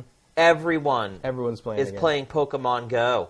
I've never, even the Wii cannot touch this. No. I mean, it's not even in the same league. There are signs, like the digital signs on the freeway, that say, don't Pokemon Go and drive. Yeah. Usually it says, like, don't drink and drive. Or like, or there's like an Amber Alert, or like a click it or ticket kind of thing. Yeah. But it's like, no, all the signs on like the 10 are like, hey, stop playing Pokemon Go and watch the damn road. Yeah, I'm just because people, crazy. Like, I don't know if you saw the one video we curated on Sifted where a guy just flat out runs into a cop car. Oh, yeah. I mean, the amount of crazy stories around this game, it is mind-boggling. Every day, like, we've stopped curating Pokemon Go cultural stories because... after like a week and a half or 2 weeks, there's been like 30 of them. Mm-hmm. Like, I don't know if we've ever had a game on Sifted that had more stories added to it in a short period of time than Pokemon Go. Because it just, we just stopped. Like, the stories are just... Once it got to, like, the cop car getting smashed by the dude driving it going, like, 40 miles an hour, it's kind of hard to top that. They found, like, 2 dead bodies now at this point. They caught one guy trying to, like, kidnap a kid. I mean, it is just... Yeah, 2 guys, like, found a wanted murderer. Yeah. Like, it's great. And, like, I'll tell you, like, I've lived near the La Brea Tar Pits for, like, the whole 12 years we've been down here since we moved for G4. And I go out, there's a ton of Pokestops in the Tar Pits. And I have never seen that place as crowded as it is now. La Brea. It's just full of people looking at their phones. And it's all people like, last night, before I went to bed, around 3 in the morning, I loaded up Pokemon Go just to look. there were 3 Pokemon lures active in the middle of the La Brea tar pits. That's a trap, people. Like nothing good happens in a park in Los Angeles after 2 in the morning. Trust me. Any park after 2 a.m. But I'm just like, man, and there was part of me that's like, if I go there, who knows? Like, I'm taking a knife. Yeah. At least. It was, I mean, like, 3 lures up in the middle of the La Brea tar pits at 3 in the morning. How did they even get in there? I don't know. Who knows? It is crazy, dude. Like, everywhere you go, it's just people playing. Like, signs everywhere. in all the businesses. Everybody. I was at Venice Beach. You're sitting on the beach. Everybody on their cell phones doing that. That's how you know they're playing. Yeah. Yeah, when they're looking at the phone and it's moving around. Or if you just see like two or more people together walking, but they're both looking at the phone, like and not talking to each other. It's like, oh, they're looking at Pokemon, and like you'll see people like we were walking by, like anyone, and every kind of person, every color, every style, every interest, every age. Like you just walk by them, and they're like, "You playing?" And like that's it. It's like, yeah, you playing? Like, and the answer is always yes. It is. You know what? It's amazing too when you have that look. Yeah. It's like people look at you. You're holding your cell phone up, and they give you that look of, oh, I know what you're doing, and you know what I'm doing. Yep. Like I went and got my car washed, and I'm sitting outside the car wash waiting for them to finish or whatever. And I'm like, oh, and this is how I play Pokemon Go. I don't actually, like, actively play it. Like, I just play it when I have a couple dead minutes here and there. That's kind of how I do mobile gaming, period. So I look through there's a Pokemon in the parking lot of the car wash. I catch that Pokemon. I look on the map. There's, like, a couple spots, like, right down the street. So I start walking. Sure enough, I start looking down the corner. There's a church there. There's, like, 10 people standing in front of the church, all holding their cell phones up. I look across the street from the church. There's a fountain there. In front of the fountain, there's like 15 people standing there. And they're all ages, like girl, boy, none of that matters. I've never seen anything like this, man. I mean, like, Pokemon was a big phenomenon when it first came out in '98, but that was kids. From kids. Yeah, I mean, if you were under 20, basically. But this goes all the way to the top. I mean, like I said, last time we did the show, I don't know, on the way over to the studio, I saw 2 women in their 60s playing it on the side, waving their phone around, trying to find whatever. And like that has just more and more been proven to be true as I go out. I go out. And it's like sports most teams days walking are doing around, like special things for it, like. And now we're McDonald's has the tie-in coming up. I mean, Nintendo's going to make more money off ready for of trouble and make it a McDouble. Pokespot. Nintendo's going to make more money off of sponsoring places. Say, hey, come to my store and get this rare Pokemon. Oh, yeah. There's coffee shops in Wilshire that, like, there's more people in these coffee shops than I've ever seen before because they're a Pokestop or they're right next to a gym and people just sit there and drink coffee and play. Some of these businesses are so lucky, dude, to be in the right place, like, for this game. Like, it's crazy, man. I've never seen anything like it. Not even close. I saw something that calculated like for like a restaurant of a certain like size or like if you have this many clients or this many customers per hour at this thing and you are a Pokestop, if you manage to make your restaurant a Pokestop, it costs you something like it's like $1 per hour to have a lure up at all times during business hours, and that will bring in more. I mean, oh, you'll make that dollar back easily, so no fast. question. Yeah. And it's just like. That's amazing. Like, it is. Like, you might see an actual bump to the U.S. economy from this game. Well, I mean, Nintendo's stock has gone up like a hot. Oh, yeah. Man, there's nothing more frustrating than when I see videos game stocks do well.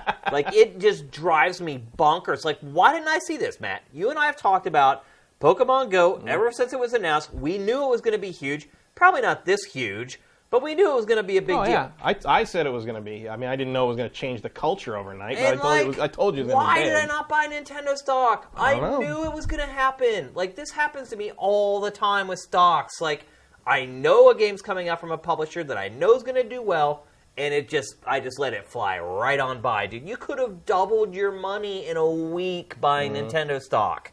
Granted, you lose half of that because of the taxes, but still, it bothers the crap out of me that I didn't think to buy Nintendo stock, man. Like, I should have known this.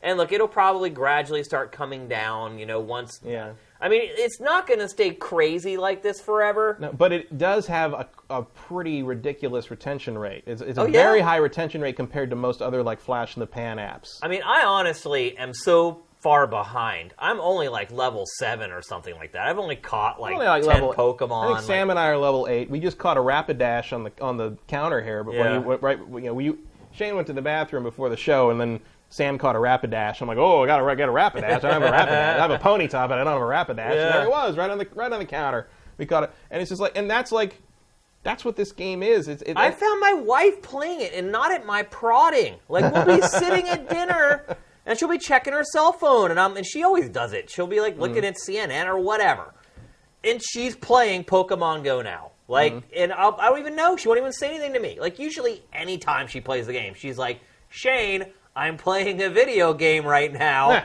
She has to announce it and make a big deal. Like, it has just become a part of, like, what she does, to the point where she doesn't even mention it to me anymore. Like, I think she's a higher level than I am at Pokemon Go.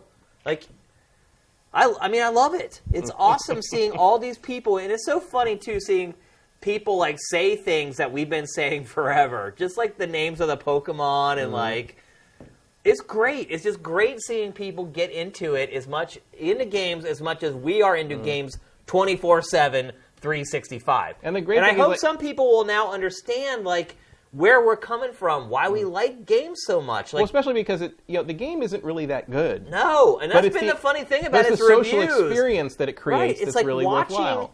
Publications try to do the dance and trying to figure out how to review this game because they know they love it, but they know really as a video game it's terrible. Yeah. It's not even say it's terrible, but it's just very rudimentary and very simple, and it is broken in a lot of ways. And there's a lot of stuff that's not in it. Yeah, there's like no trading. I caught something at the beach, and I actually took a picture of my friend who was with me at the beach, like just using my cell phone, and he was like in the Pokemon app. And somebody like responded on Facebook, "Oh my God, I haven't even seen that Pokemon yet." Well, sadly, like as soon as I caught it, the app crashed, and I never like kept the Pokemon. It crashes constantly. Yeah, like it does all the time. Like, if we look at this game on the standards we look at most games, it's not a good game. No, it's really not. And especially if you compare it to just normal Pokemon. I wouldn't even say it particularly qualifies as a 1.0. No, version.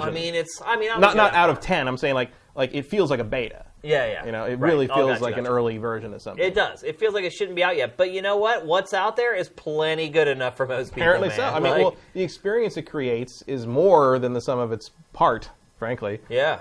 So it's weird because like in the end it was kind of a bad choice for my fantasy team. It's like if we're picking fantasy teams in terms of phenomenon. Sure, you just but won, Metacritic is it's going to be like in the mid-60s if it's lucky. I don't know. Most of the reviews I've seen have been anywhere from actually I think Destructoid hammered it like pretty good. I think Destructoid gave it like a 3 or something. But most of them have been in like the 5, 6, 7 range. I don't even know if I can say if I agree or disagree with it. One, I haven't gotten far enough into it. Like I'm not even into like the meta part of Pokemon Go yet. I'm still in the like. I need to like capture enough Pokemon so that I can actually like go to Pokemon Gym stage. Like I haven't like some of the stuff you guys were talking about before we started taping the show. I don't even know what you're talking about. You're talking about like throwing Pokemon into a grinder to get candy or something. I'm like, what's that? Like I don't even know. Like, but the fact, regardless of how much I like it or dislike it or how much I play it or don't play it, I love it because it is making people see why we love this industry so much and why we're so passionate. And it's good for me, like for my family, like, a lot of people in my family are like, dude, look at him. Should he be doing this at his age? Like, does he love video games so much? Shouldn't he have given that up when he was like 15 or 16 or whatever?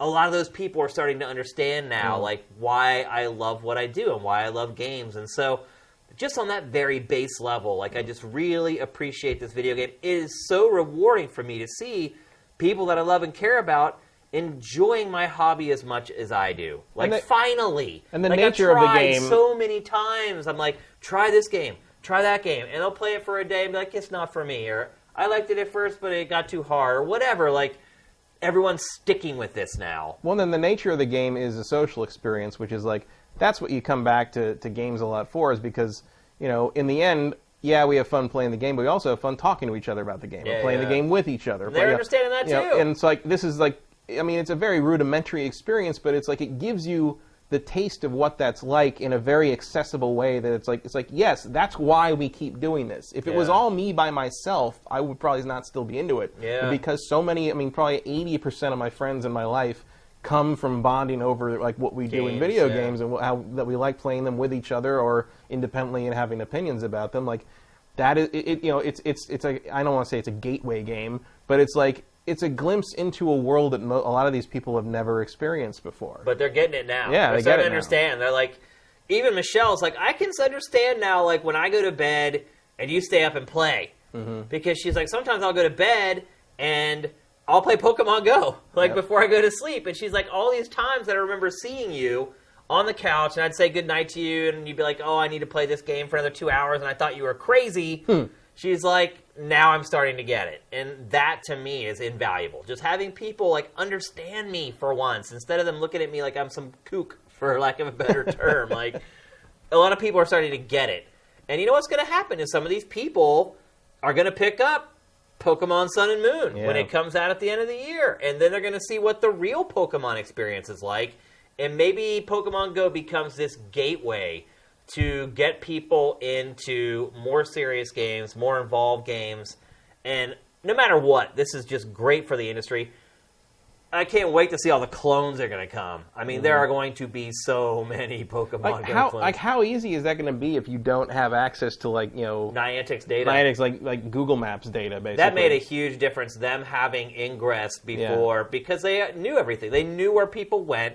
They knew what the big landmarks were, where people organically gather. Well, they had all that data. They're all the same. You know, like, every Pokestop and gym has an equivalent in Ingress. Right. So, which is why... Right, but I'm saying they learned through Ingress what should be included in Pokemon. Well, also, they basically just had to reskin it. Yeah. You know, it probably saved a lot of effort, especially because you can also crowdsource it in terms of, like, all this, you know, there's a picture of every Pokestop, and that usually comes from the community. Yeah. And it's also because it was part of the story in Ingress that, like, churches were, like, a place of power sort of thing. That's why there's so many churches as Pokestops. It's not, Nintendo's not trying to get you to go back to church. It's just like it just happened to work out that like that's it's also like it's a really good gathering point. It is. Like it makes sense, you know. I'm sure Pokemon Go is played a lot on Sundays. Yeah, I'm sure it is. If I was there, I'd definitely be playing it. So, you know, I say this is the last time we'll talk about it.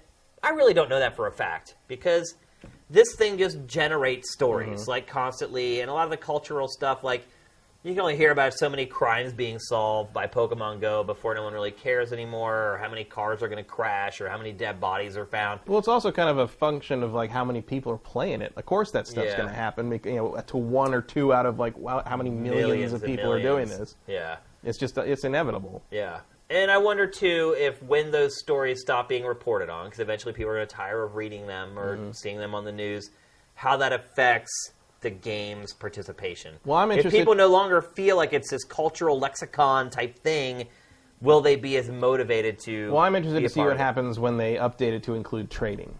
Yeah. Because there's all of a sudden another way to interact with the other people playing it. Yeah. And if that becomes a whole... And it's also a way to fill out your Pokedex. So, like, I can see that becoming, like, a new, like, kind of trading resurgence is the backbone of Pokemon. Oh, yeah. I mean, it really is. Oh, yeah.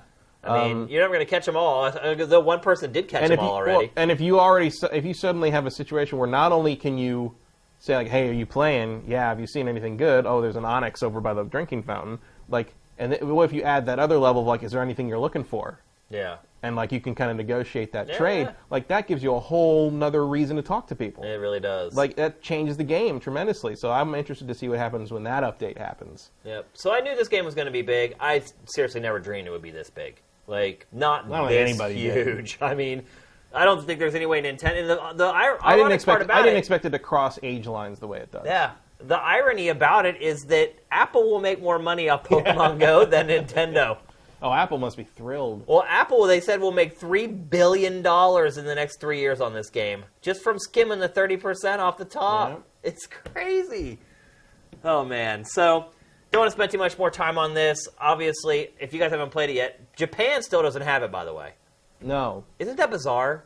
That's where the beta test started. That's where the game comes from. Has there been a reason given for that? They just, for whatever reason, it was lower on the list, and because of all the server issues it has, every time it rolls out a new territory, it just keeps getting pushed back. Again, yeah. Yep. So Sorry, I know we definitely have some Sifted users in Japan. Sorry for you guys. It's not even that big a country. It's like, and they've got great infrastructure. And they have great wireless and everything. So yeah, but soon enough, it probably should be coming. It's pretty much everywhere else at this point. It's all over Europe and everywhere else. Yeah, so just slow rolling out in Asia. Hope you guys are having the same experience as we are. To me, it's really heartwarming and encouraging to see the general population embrace a video game, and no matter what they want to call it, it's a freaking video game. Did you see that thing where like it was I don't remember what city it was, but it was like the city was like started to rent. It was a shelter. It was a dog shelter, and they started to offer to rent out like their shelter dogs for people to walk to have an excuse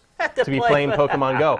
And they ran out of dogs. What? And like people would like see the dogs out in the street and ask people, "Oh, is that your dog?" Like, no, I got it from a shelter because I'm walking the dog. And like they would take pictures of the dog and then ask the shelter, "Is this dog available? Can I?" And so they've adopted dog. There were people who rented the dogs and came back and said, "This dog and I really bonded, so I'm gonna keep the dog." Wow. They've made so much money renting dogs to Pokemon Go players. They were able to drop adoption fees. Wow, that's amazing. So like this thing just keeps like finding new ways to give. Yeah, doing good. I mean, there's been some bad, but for the most part, it's been good. Yeah. And you see people like, people are like making an effort to go to like children's hospitals and drop lures. Yeah. So like kids that can't leave their beds or can't leave the hospital can catch Pokemon that way. There's people, I've seen people out on Wilshire, like walking around where like kids are all like doing stuff and like they aren't allowed to buy stuff on the app because their parents control the thing. So like I've seen adults be like, "Oh, I'll buy a lure and throw it up so you guys can catch them." So it's like like there's a lot of nice it is showing things the happening. Good in people in a time where it seems like all we hear about is the bad. Or the guy who he was in I saw it on Instagram. He was like, he has 2 buttons and he's got a button for Team Mystic and he's like, this kid was handing out buttons and he's like which one are you? I'm like, I'm Team Blue, I'm Team Mystic, and he gave him a Team Mystic button and then he gave him a button that has all 3 colors on it, like a little like mini rainbow, and he says, "That's for your team, and that's so we all remember that we're all still friends." And I'm just like, damn, like this is like a giant Hallmark card in a video game. What is going on? It's really great, people. I mean, one thing I would say is that if like you want to play this game like you played other Pokemon games, you're gonna be really disappointed. Like sitting in your apartment or your house, like. No, you're going to have to go out. You're going to catch 1 or 2 Pokemon, and that's pretty much it. You're never going to get it unless you actually leave your house to play it. So if you're the type who never leaves the house, and I'm not going to pass any judgments or anything. But a lot of people that never leave the house are leaving the house to do you're this. Right. You're absolutely right. There's people saying it's like the best thing for their depression they've had in years and stuff. And the good thing, too, is it's free. So just try it. If you don't like it, who cares? Right.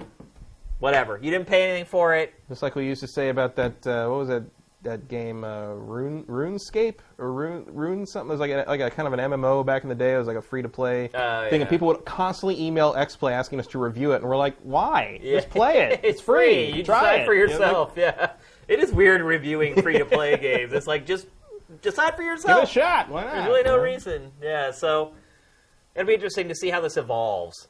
Right now, it's the hype. It's like all the hype and everything, and everyone's. It's like that shiny new toy. But how this game matures ultimately will either pay big dividends for Nintendo or show it how it needs to handle its mobile games in the future as far as rolling out new features. And the other part too will be, how deep do you want the game to get? Because if it becomes too complicated, does it turn off all these casual people who are playing it? I don't know.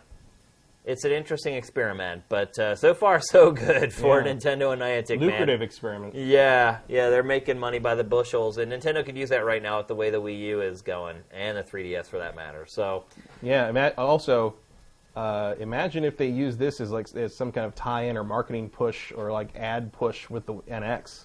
Yeah. I mean, the number of eyeballs that you can suddenly now make aware that the NX is coming out, crazy. Well, Ubisoft also said this week that they think they saw the NX, and they said they think the NX is great, and here's the caveat, it thinks that it will pull in casual players.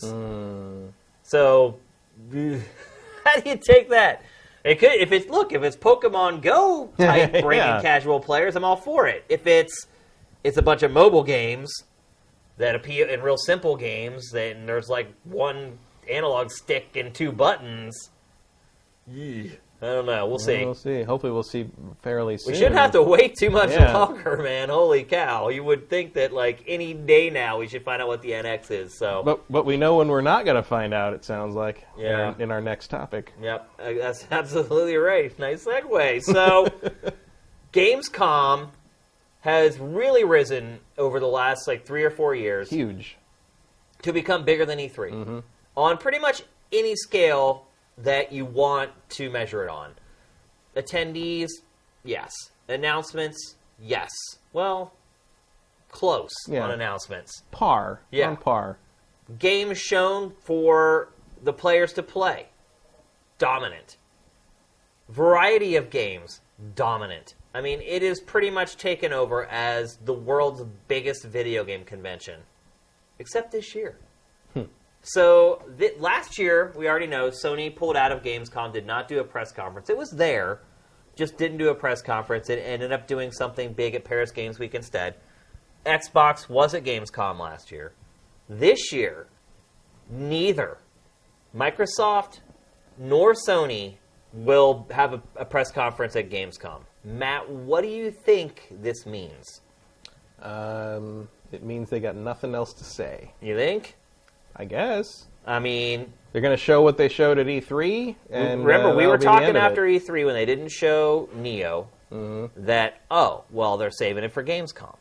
I think Neo is going to end up later than we think. I don't know. You're starting to, some reports came out from AMD today talking about the new consoles and saying how they expect them to have a great Q3, meaning, they're a parts supplier. Oh, PlayStation Neo. When you said that, I thought of the game Neo. No, PlayStation Neo, the hardware.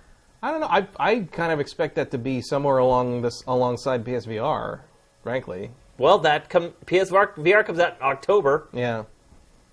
So what do you think? I saw the rumor. What do you think Gamescom would be the perfect place to show Neo? It's 2 months before PlayStation VR comes out.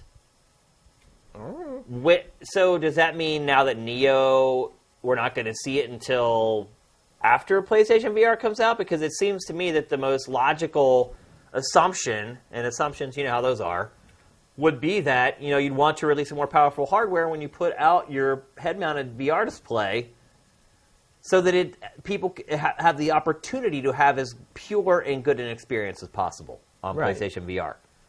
That would make sense to me. If they do not show it, though, at Gamescom, I mean, the chances of it coming out in time for PlayStation VR are pretty much slim to none. Unless we're saving it for TGS, which seems like it doesn't make any sense. That just doesn't happen anymore. No, because TGS isn't really about that anymore. I can't remember the last time hardware was unveiled at TGS. The Wii, really. The last thing I can think of, and that wasn't even related to TGS. That wasn't even TGS. That was during the week. Nintendo had an event that same week because everybody was in town, and they showed when it was still called the Revolution, they showed the controller for the first time. Yeah. So, I mean, I was thinking Neo. So that was 11 years ago. Was it? 2005, yeah. Holy The system cow. came out in 06. Oh my god. That's pretty mind-blowing, isn't it? At least for me it is. So what is this going to do for Gamescom? I mean, I can say personally that I have a lot less interest in Gamescom. And I'm also, and again, assumptions and all that, I'm also assuming that there probably aren't going to be that many stories coming out of Gamescom this year. Maybe not. I mean, generally most of the announcements come from the press conferences. And when you at least have Microsoft there, or Sony, either or, there's an opportunity for the third parties to have a platform to announce something big. But when you have neither, there's no platform anymore. Mm-hmm. So if you're a third party, do you pull that back and wait for PSX or Paris Games Week or whatever Sony ends up putting whatever basket Sony ends up putting all its eggs in, whatever it may be. Do you wait for that? Does Gamescom just become like E3 2 at this point? Maybe. I mean, maybe they're just not ready to have the public with their hands on it yet. I don't know. I'm not even just talking about Neo. I mean, obviously that's part of the conversation. I'm just saying in general, as far as any kind of announcements, if you don't have those press conferences there, is there enough incentive for these third-party publishers to announce something at the show. Maybe not. I mean, maybe Gamescom just becomes, hey, the general public can finally play what they showed at E3. Yeah, like the public E3. Mm-hmm. But then what happens when the E3 becomes the public E3, which I think is going to happen next year? I think that's a ways out. Really? Yeah. I don't know. I mean, I think at best you're going to get a slightly better version of what that E3 Live or whatever thing the hell was. Yeah. Which is never. I mean, it's going to take a pretty big sea change for the publishers to be okay with the general public having their hands on a lot of those games. You know, because you kind of try to, you know, obviously they try to polish them as much as they can, but you don't want just like Johnny Average sort of like touching these things and being like, it didn't work, it was garbage. You know. You know what? I would disagree with that though, Matt, because in today's day and age, with all the betas and the alphas that they just let general people become a part of, I think publishers have learned that like the general public's pretty smart when it comes to that stuff, like and accepting of this isn't done. There's some bugs here and there. I think that's a good argument to be made, but at the same time, I don't know. I wonder how aware of that the people who are really calling the shots are. You know, like you still, it's like people who wonder like who the hell is still making the decision to advertise on late night variety shows. It's like who thinks those are still like viable in terms of that? It's like, well, that's conventional wisdom for a certain generation. You're talking about like the Tonight Show and stuff like that? You don't think it's wise to advertise on those shows? I think that they are self-perpetuating at this point, and I don't really know, like Colbert's having trouble in that regard, just because he didn't really bring the same audience with him. And so, and then part of that is theorized to be like, the people who are calling the money shots are basically people who are around, old enough to have been around when those shows were very big juggernauts in terms of pop culture and cultural influence. Very famously, the Ford Edsel was known to be it was already not doing well, but it was known to be a bomb when Bob Hope said that it looked like an Oldsmobile sucking a lemon on a late show, and like it changed how the public perceived trajectory of that model, car, and like late night stuff just doesn't have that cachet anymore. So like I think that was also an era where most people only had 3 networks, had 4 or 5 channels on their TV. Not even that total. Yeah. But what I'm saying is, I think you're probably right about the average person coming in and playing it, that they're smarter than they are. I wonder if the people who make the decisions in terms of how that needs to work for E3 or for each individual publisher are in touch enough to know that that's the case. Yeah.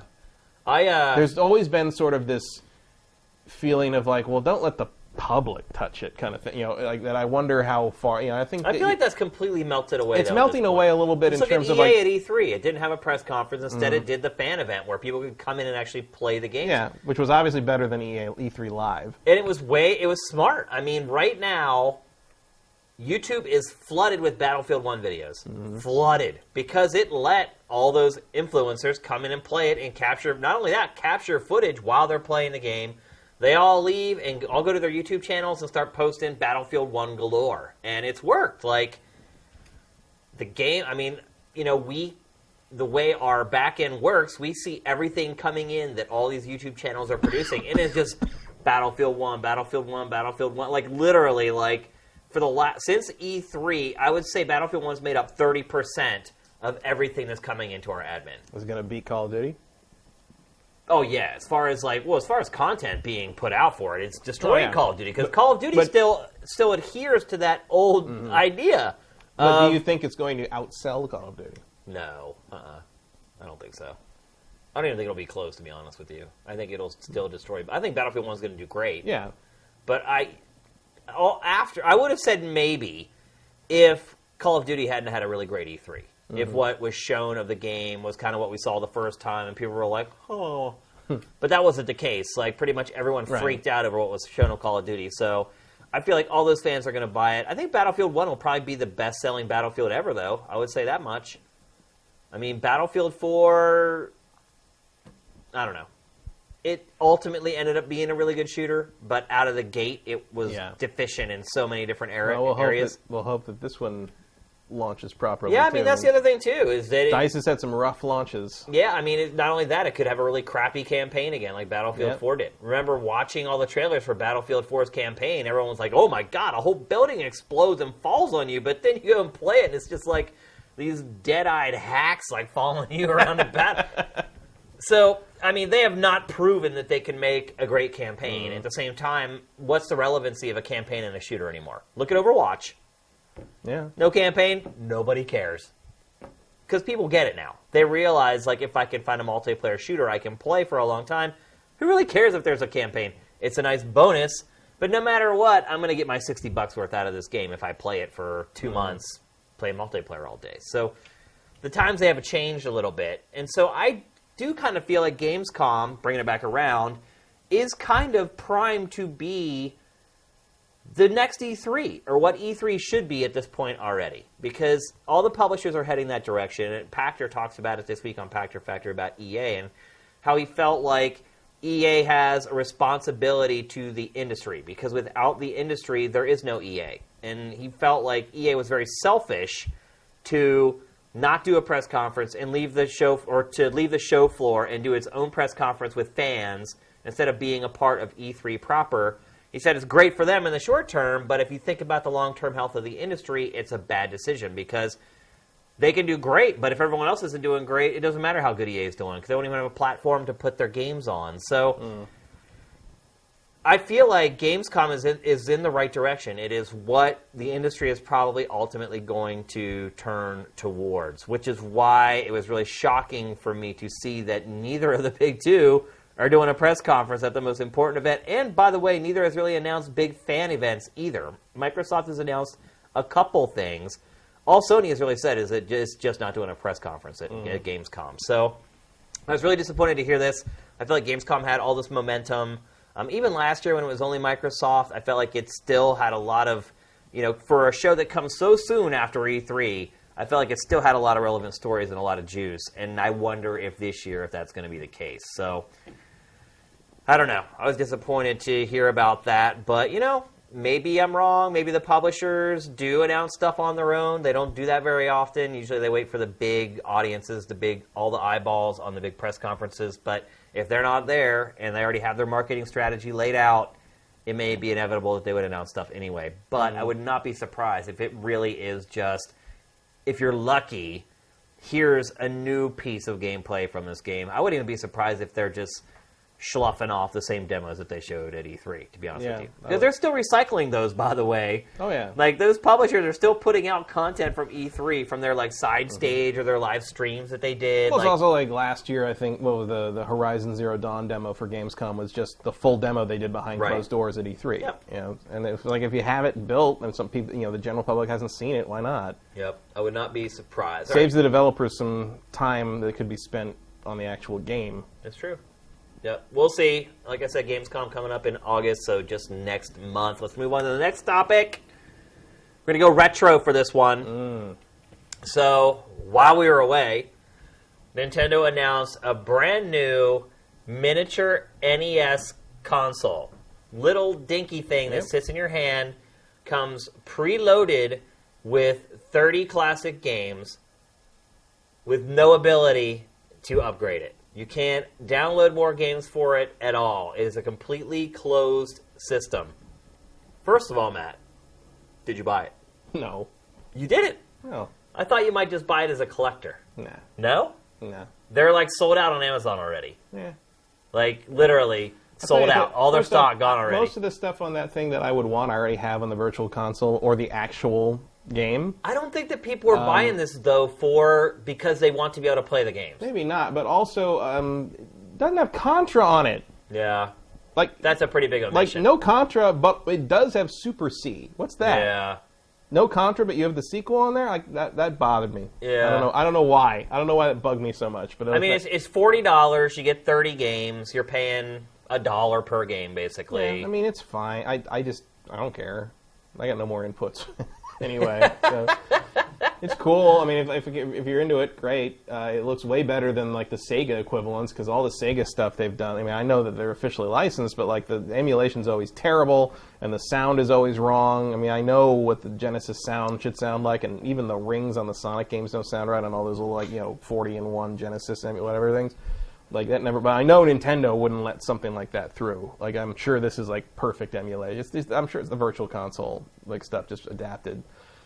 But frankly, like I have most of this stuff on my 3DS or my Wii U, so I don't really feel the need to have an extra little box that only does 30 things. Yeah, I feel like Nintendo's really short-sighted on this because it's been sitting there watching people basically I might buy a Super Nintendo equivalent if they ever do that. Yeah. Because that's, I don't know, I'm more of a Super Nintendo fan than an original NES fan.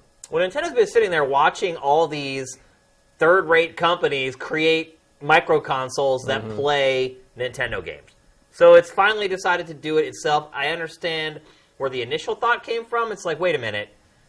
You know, they can't make a mini NES, but we can, because we own the copyrights. Oh, it's a cool-looking thing. I like the... So they're like, we can immediately just eliminate that weird micro console market that's been leeching off of us for decades now. I mean, if you go to Japan and go to, like, Super Potato, you'll see just, like, hundreds of them, like, of these crappy consoles that have been released to play Nintendo games. So I get that part of it, but why would you not include the ability to download games? These games are like nothing. I think it would just add enough hardware that would make it, put it over the price point of being, you know, either an impulse buy or like a little quick Christmas gift thing. But you could put 1 gig of memory on that thing. Yeah, but you'd also have to have some kind of like Wi-Fi connectivity. All you need or like 1 gig of flash space and an Ethernet port, or just a Wi-Fi. That's all you need. Yeah, but that still raises the cost of the hardware. I mean, dude, when you're buying an Ethernet port in bulk, you're talking about like 10 cents. Like you're talking about millions and millions of them. Ethernet port's pretty big on this thing. I think you'd need a Wi-Fi. Well, whatever. Whatever you put in it, I mean, even a little Wi-Fi chip it costs nothing. Like it would increase your production cost like $1, maybe. Like, yeah, but okay, for physical hardware, but then you need an interface for it. You need, you know... You already got it all, though. You already have the Nintendo Store. So you just... The console only links up with the part of the eShop that can buy those older games. I think there's probably more to it than that. That would impact the cost of the unit, but for whatever reason... I just find it weird, because I've never seen Nintendo do something like this, where they're like, okay, we're going to put out this new piece of hardware, but that's it. Like, there's no way to add to it. We're not putting out any new games for it. Like Nintendo's never released a closed system before. And with modern technology, it seems more absurd than ever that Nintendo would do that. Well, yeah, the Game & Watch. Yeah, they were all separate games. But they were also like ancient. Yeah. I mean, that was like when Nintendo was still figuring out whether it wanted to really dive into games. In a post-Game Boy world. Right, yeah. So you're talking about I don't know. I mean, that just seems to be that market to me. You buy the thing with 30 games or with 60 games or whatever, and like that's just what it is. It's what it costs $40. You get your thing, you get your stuff, you play all the stuff. It's very simple, very hassle-free. You don't have to worry about putting a credit card in the thing. I think they're just going for simplicity. I just find it really odd that Nintendo would do this. And look, obviously it's selling out, so... Yeah, well, nothing's stopping them from releasing another one in a different color with another 30 games. Right, that's... Maybe with Contra this time. What the hell? But again, like I said... That would be a really slimy strategy, by the way. Well, but that's also kind of the nature of that market. It is, I guess, yeah. I mean, I probably won't get this one. I would probably get a Super Nintendo one if the games are right. Look, if you do a Super Nintendo one with ActRaiser on it, I'll buy it. Yeah. With that, I'll make you that deal, Nintendo. I know that's not their game. I know it was an NX game. Well, I mean, there's third-party games on this. Right. But if they put ActRaiser on there, I will buy the Super Nintendo version. If they do it would be really smart if Nintendo just made consoles like this that had games on it that were really hard to find. Mm-hmm.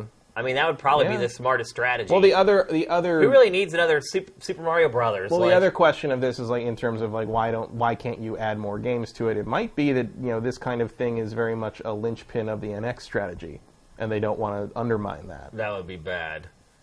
What do you mean? That you think the NX, that's what the NX is going to do? No, I mean like being able to play retro Nintendo games will be a major feature of the NX. Like the NX, I think they will beef up the virtual console idea to the point of like, hey, this is sort of, the NX is a new game system, but it's also sort of your all-in-one Nintendo history box kind of thing, and you don't want to take that value away. Then why put this thing out at all? Well, because it's just a quick one-off thing. But engineering. It's a quick one-off. It's a quick one-off thing. Quick. It costs $40, it's going to be like a big Christmas item, and everyone's going to have a good Christmas with Nintendo games they remember from when they were kids, and then 3 months later, fingers crossed, a new Nintendo system's going to come out, and everyone's going to have that pleasant Nintendo feeling about it. I think this is part of kind of that whole... I think there's going to be a big push with the NX to be like, hey, remember how awesome Nintendo was? Like, I think there's going to be... I think that's what Pokemon Go's doing right now. Absolutely. Yeah. I think Nintendo sees that is the direction to go with this thing, and you have to remind people of why they love Nintendo in the first place, and I think this thing is just part of that. I think it's a really smart part of it. All right, let's move on. We're going to talk about the N64. Matt, it is the 20th anniversary of the N64. Can you even believe that? Yes. 20 years. That was a long time ago. 20 years of 3D games. Yeah. It's now, I mean, some people would say PlayStation started 3D gaming. I would argue against that, probably. I wouldn't. But... Really? Yeah. 3D console gaming started in 1995 with the PlayStation 1 and the incredibly bad idea of launching the Saturn early. Yeah. I mean, look, man. I struggle to call those games 3D games. I don't know, man. They only kind of worked. Super Mario 64 might have codified the 3D platformer, but... and GoldenEye kind of made the console first-person shooter a thing, but Jumping Flash was a PlayStation launch game, and that was both. But it's like the technology was so crude. Like I don't feel like it proved that it was going to be the future. Oh yeah, it did. Really? Yeah, it was just a matter of time. I mean, PlayStation 1 games I remember playing and be like, these games are not going to hold up. Like in 20 years, we're going to look at these and be like, I don't even know what that is. Like I don't even know. Like, is that supposed to be a person? Like, I don't know. But it was clear. It's just a matter of time for the hardware. It's just like VR. It's just like the hardware will get there. But right now we're sort of in this like weird protomorph stage. Yeah. And obviously the Nintendo 64 took it to the next level because it had it had more powerful hardware. It had more powerful hardware. It did things and better anti-aliasing solutions. It did things differently. It used its power, like you said, for anti-aliasing, and so. I mean, there's an argument that could be made for either of those consoles being more powerful. Like, the PlayStation was able to draw more polygons. Mm-hmm. The N64 was able to draw less polygons, but they looked a hell of a lot better, I guess is the best way to put it. You did end up with the Vaseline-smeared lens look on some of the lesser Nintendo 64 I think games. that was the anti-aliasing, the primitive anti-aliasing technology. So, it was a trade-off. And, of course, obviously, you had until... who figured that out? The people who did the Resident Evil 2 port to the N64 that figured out audio? The video. They figured out how to do FMV compression in the cartridges. That wasn't really what it was. Is that those cartridges were like 5 times the size of any other cartridge. Right, but they had a very specific. Was it Angel Studios? Was it whoever did that? They figured out a very clever algorithm of a compression thing with those. It was Factor 5. That to happen. It was called Musix, M-U-S-Y-X. That was audio. This is the actual. That's what you're talking about. No, I'm talking about the FMV compression that. The video compression from like because Resident Evil 2 or whatever on the N64 had all the FMV movies in it, and the way they were able to do that was some new compression technique they figured out that could make it fit. And without, I would be surprised if that was Factor 5 as well. It wasn't. It was not Factor 5. The gods of Nintendo hardware. It was like they were maybe they 10 years. became Factor 5, but like they were like Angels. The Angel Studios did the baseball games, the Ken Griffey games for Nintendo. That might have been it. Yeah, I think that was them. I don't remember clearly, but I remember an angel in the logo for the Resident Evil 2 port. Huh. That was a big deal. But until then, that was one of like Final Fantasy VII. Being like one of the touchstone game of that generation for the PlayStation, one of the big draws is the fact that the commercial just showed FMV. Right. You watch the commercials for Final Fantasy VII, you would have no idea what that game actually looked like. Well, to be fair, the FMVs in Resident Evil on N64 did not look good. No, awful. But they got there. It was a game we never thought would be on that system, and it was on that system. Like we've talked before. You were still in the era where, to a certain degree, you could have gotten by with just a Nintendo system for that generation. Watching all this B-roll, by the way, is a trip down memory lane to when I was a younger lad. Like, I think I've been able to name almost every single one. Is that BioFreaks? It is, yeah. Man. There's Blast Corps. Remember when people would just make terrible fighting games as like a cash-in? When that genre was like that kind of viable? So easy to make. There's Blues Brothers. This is crazy watching all these Body Harvest. the game that Rockstar doesn't want you to know exists. Right. That's really the first Grand Theft Auto right there. That's the prototype for Grand Theft Auto by DMA Design. Yep. It's now Rockstar North. Yep. That's basically Bomberman GTA 3. 64. It's crazy. Like, watching all these clips. There's Ken Griffey right there. But so let's talk about the N64 a little bit outside the context of the PlayStation, and let's talk about it more in the context of Nintendo hardware. Where would you place the N64 as far as Nintendo hardware if you were to rank Nintendo hardware? As in, like, the hardware itself, or my favorite systems? Yeah, your favorite system. I'd probably put it like number 3 or number 4. After the Super Nintendo and the GameCube. I'll probably say Super Nintendo, then GameCube, then N64. Where'd you put the NES? Probably after this Nintendo 64. Really? I was a Sega kid, and the NES didn't really set my world on fire. It was the Super Nintendo where I thought Nintendo seriously came into its own. See, I would rank them Super Nintendo, NES. Ooh. I think I'd go N64. Well, one way or the other, we're ranking the N64 number 3. Yeah. We just jumbled everything all around it. The N64 to me, I mean, the GameCube was good. It was like really the last Nintendo console that had real third-party support. But the GameCube or the N64 just blew my mind, dude. Like, in fact, I mean, more than probably any video game console I've ever owned, except for maybe like the ColecoVision. Like, the ColecoVision literally blew my mind when I was a kid because it was the first system that had arcade-perfect ports at home. And that was like the measuring stick back then, man. It's like, trying to make a video game look at home like it did in the arcade was like a huge thing, like in the early history of video games. And so the N64 nailing the 3D, man, it's funny to say nailing the 3D while watching these games, by the way. But in comparison to the PlayStation, like, to see what 3D could become, I guess is the best way to put it. After I had spent, a year playing PlayStation games, like I have a really big affinity in my heart. And the N64 is also the first console that motivated me. They really gave me the passion to start working in games journalism and to start a website. It and the Dreamcast.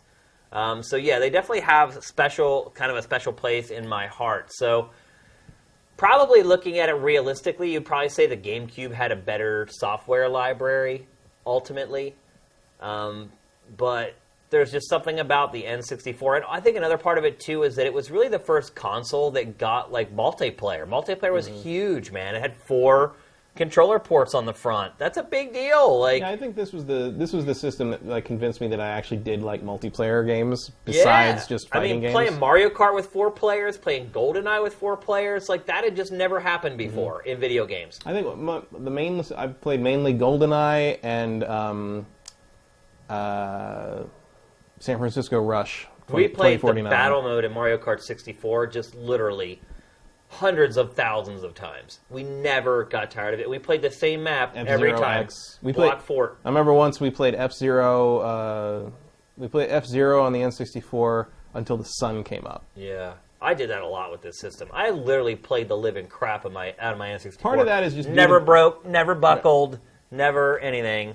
Part of this was just like, part of that was also like the time in my life it was. It was in a time where I could stay up all night playing F-Zero if I wanted with my friends.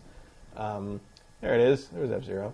Also has my favorite soccer game of all time, International Superstar Soccer 64, with the most hilarious announcer ever. No, that game was amazing, dude. It was also a great soccer game. Oh my gosh. But that announcer was like, the great thing about it, because of the limited sound on the cartridge, they could only fit one reading of each country's name in it. So there were periods where like certain countries were said weird, so none of it like fit. And I remember Wales, for whatever reason, the announcer read Wales as Wales, and so it was, like at the end of the game, it'd be like, and now the score is, it's like Wales 3.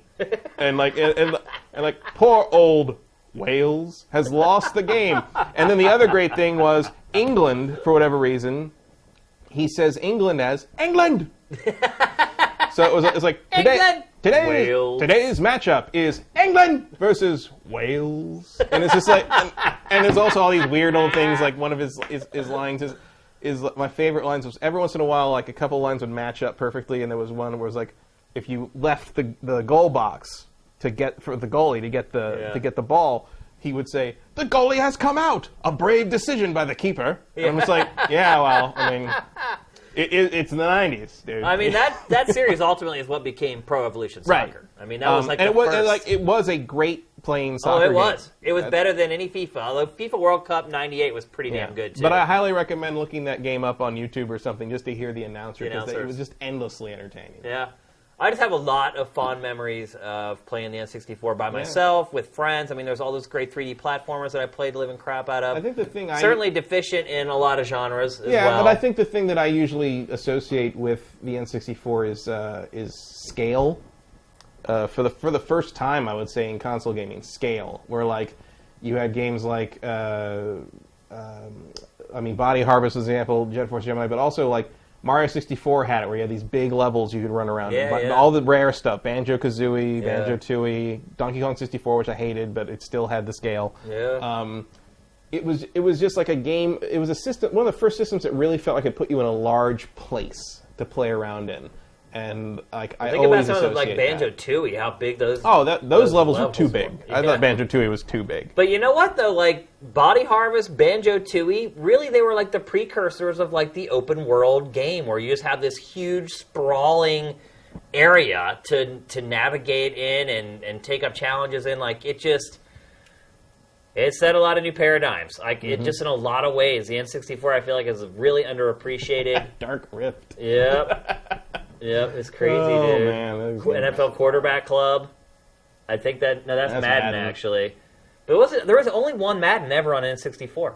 Madden 64 it came out the first year and it never came out again for the N64. And I think there's still stacks of that Madden cartridge at the video game store I managed in 1999. Yeah, I mean they never put a year on it. It wasn't like it was Madden 96 or Madden anything. 64. Yeah. And then Quarterback Club kind of picked up the slack from there. I mean, I could just talk forever about the N64, to be honest with you. But, so 20 years. Yeah. I do remember that this is the last console that like I got as a Christmas gift, as like a gift. After that, you could just afford it all on your own. Pretty much. Yeah. But like, you remember like the first year, it was basically non-existent. Like finding the thing was like the Cabbage Patch Kid doll. You couldn't find it. And I bought game because it came out in like August. Yeah. And like it came out. And September, I think it was. I didn't have in the U.S. yet, and I didn't. But like games had come out earlier. Like I remember games came out before the system came out, and I'd bought like Killer Instinct Gold and Star Wars and like a couple of things in preparation for getting it for Christmas. And like my mom was like, "I can't find it. Like I haven't been able to. It's nowhere." I paid more than retail, more than the MSRP at Toys R Us. They actually jacked up the price $50 over what they were supposed to sell it for. Well, I didn't expect to get it, and then Christmas morning I opened up my presents and there it was, and I'm like, how? And she's like, you were the N64 kid. Sort of, except I was the N64 20-year-old. Right. But like I opened, I was like, what the hell? And she's like, Toys R Us got it yesterday. Yeah. And I went over and got it Christmas Eve and found it. So you're welcome. Yeah. so Mom saved Christmas that year. Well, I was like trying to run a website based around the N64 while I was in college, and there weren't any games coming out. So I would go. Like, I was living in Philly at the time, going to school, and there was one store that actually stocked import games, but they were, like, insanely priced. Like, I paid, I don't know, like $100 for 1080 snowboarding. I paid, like, $100 for Wave Race. Did it rock your body? Rock your body? It did, yeah. But we played a lot of that. We played a lot of 1080. I think 1080, though, I only got it. I think it only came out like a month earlier or something like that. I was just so desperate. Like, I was hopelessly hooked on the N64, man. I was just obsessed with it. Like, I just couldn't wait to play the next game for it. Like, so it got to the point, and plus I needed it for my website. Like, I was just spending insane amounts of money on these import games. I bought this one game called Sumo 64 for $85. It is the worst video game I have ever purchased with money. It was terrible, and I paid $85 for it. It was so bad, I don't even know if I ever even wrote a review for it. Like, I seriously think that it was so bad, I just quit playing it. Plus, it was in Japanese, and I couldn't really understand how to play it, or maybe it was just so bad there was no good way to play it. I'm trying to remember any I think I had 2 import games. I had the original import of Smash Brothers, so I didn't want to wait, and I had the import of Evangelion. There was which was pretty good. There was another game that I imported, Chopper Attack, I can't remember, but it was the only N64 game that played with the D-pad and the buttons. So instead of having your hand on the analog stick, like you you shifted it. So your left hand was on the D-pad and your right hand was on the analog stick. And that's how you played the game. Like, there was no buttons or whatever. That's how you flew, like, the helicopter. Like, but I finished that in, like, a day. I paid, like, $70 or $80 for that. I mean, back then, N64 carts were like $60 anyway. Like, they were higher priced than like typical cartridges or discs that you got for PlayStation. So I could reminisce about this system all day long, but it's time to move on. Congratulations, Nintendo! You made a great system 20 years ago, though, and I still celebrate it to this day. Brought hours and hours. Hell, Sam is still playing his N64. Is that right, Sam? Oh yeah, and Mario Kart. All the time. Sam has challenged me to Mario Kart, by the way. Toad. Yeah. Just Toad. Toad v. Toad. Maybe we can do that as part of the Bloodborne live stream. At the end to make you feel better. No, I think you probably crush me. He still plays Mario Kart every day. I haven't played it in like 10 years or maybe more. So, I mean, I play the new Mario Karts, but I haven't played Mario Kart 64 in forever. Well, start practicing. Yeah. All right, let's move on. This is a topic I think you're excited about. Maybe. Finally, we got a look at Batman, a Telltale series. I can't really tell what the actual title of the game is because I don't know. That's what it was at first, and then this trailer came out and they kind of mixed up the words a little bit. I'm not sure what the title is, but kind of like a Batman, a Telltale series, a Telltale tale. I don't even freaking know. A Telltale tale told tales. Tailed. Bat tails. Woo. So, I'm surprised to hear you're a little lukewarm on this, because the first trailer of the game is unveiled. You're watching it right now. Came out this week. Looks a hell of a lot like a Telltale game. Yes, although I would say it looks a little better. I mean, I think I actually saw like some bump mapping and some bump shading on some of the characters. And I mean, it looks like their engine has been improved a little bit for this, but it still looks like it has that same Telltale formula. Mm-hmm. What are your concerns about the game, Matt? Based upon what you see of it so far? I don't really know much about the story or who's writing it or where it's coming from, and obviously that's where it's going to live or die. And I'm pretty picky about my Batman, so we'll see. What did you think about the voice acting? I saw a lot of people complaining about it. It's no Kevin Conroy, is it? Yeah. I mean, it's okay.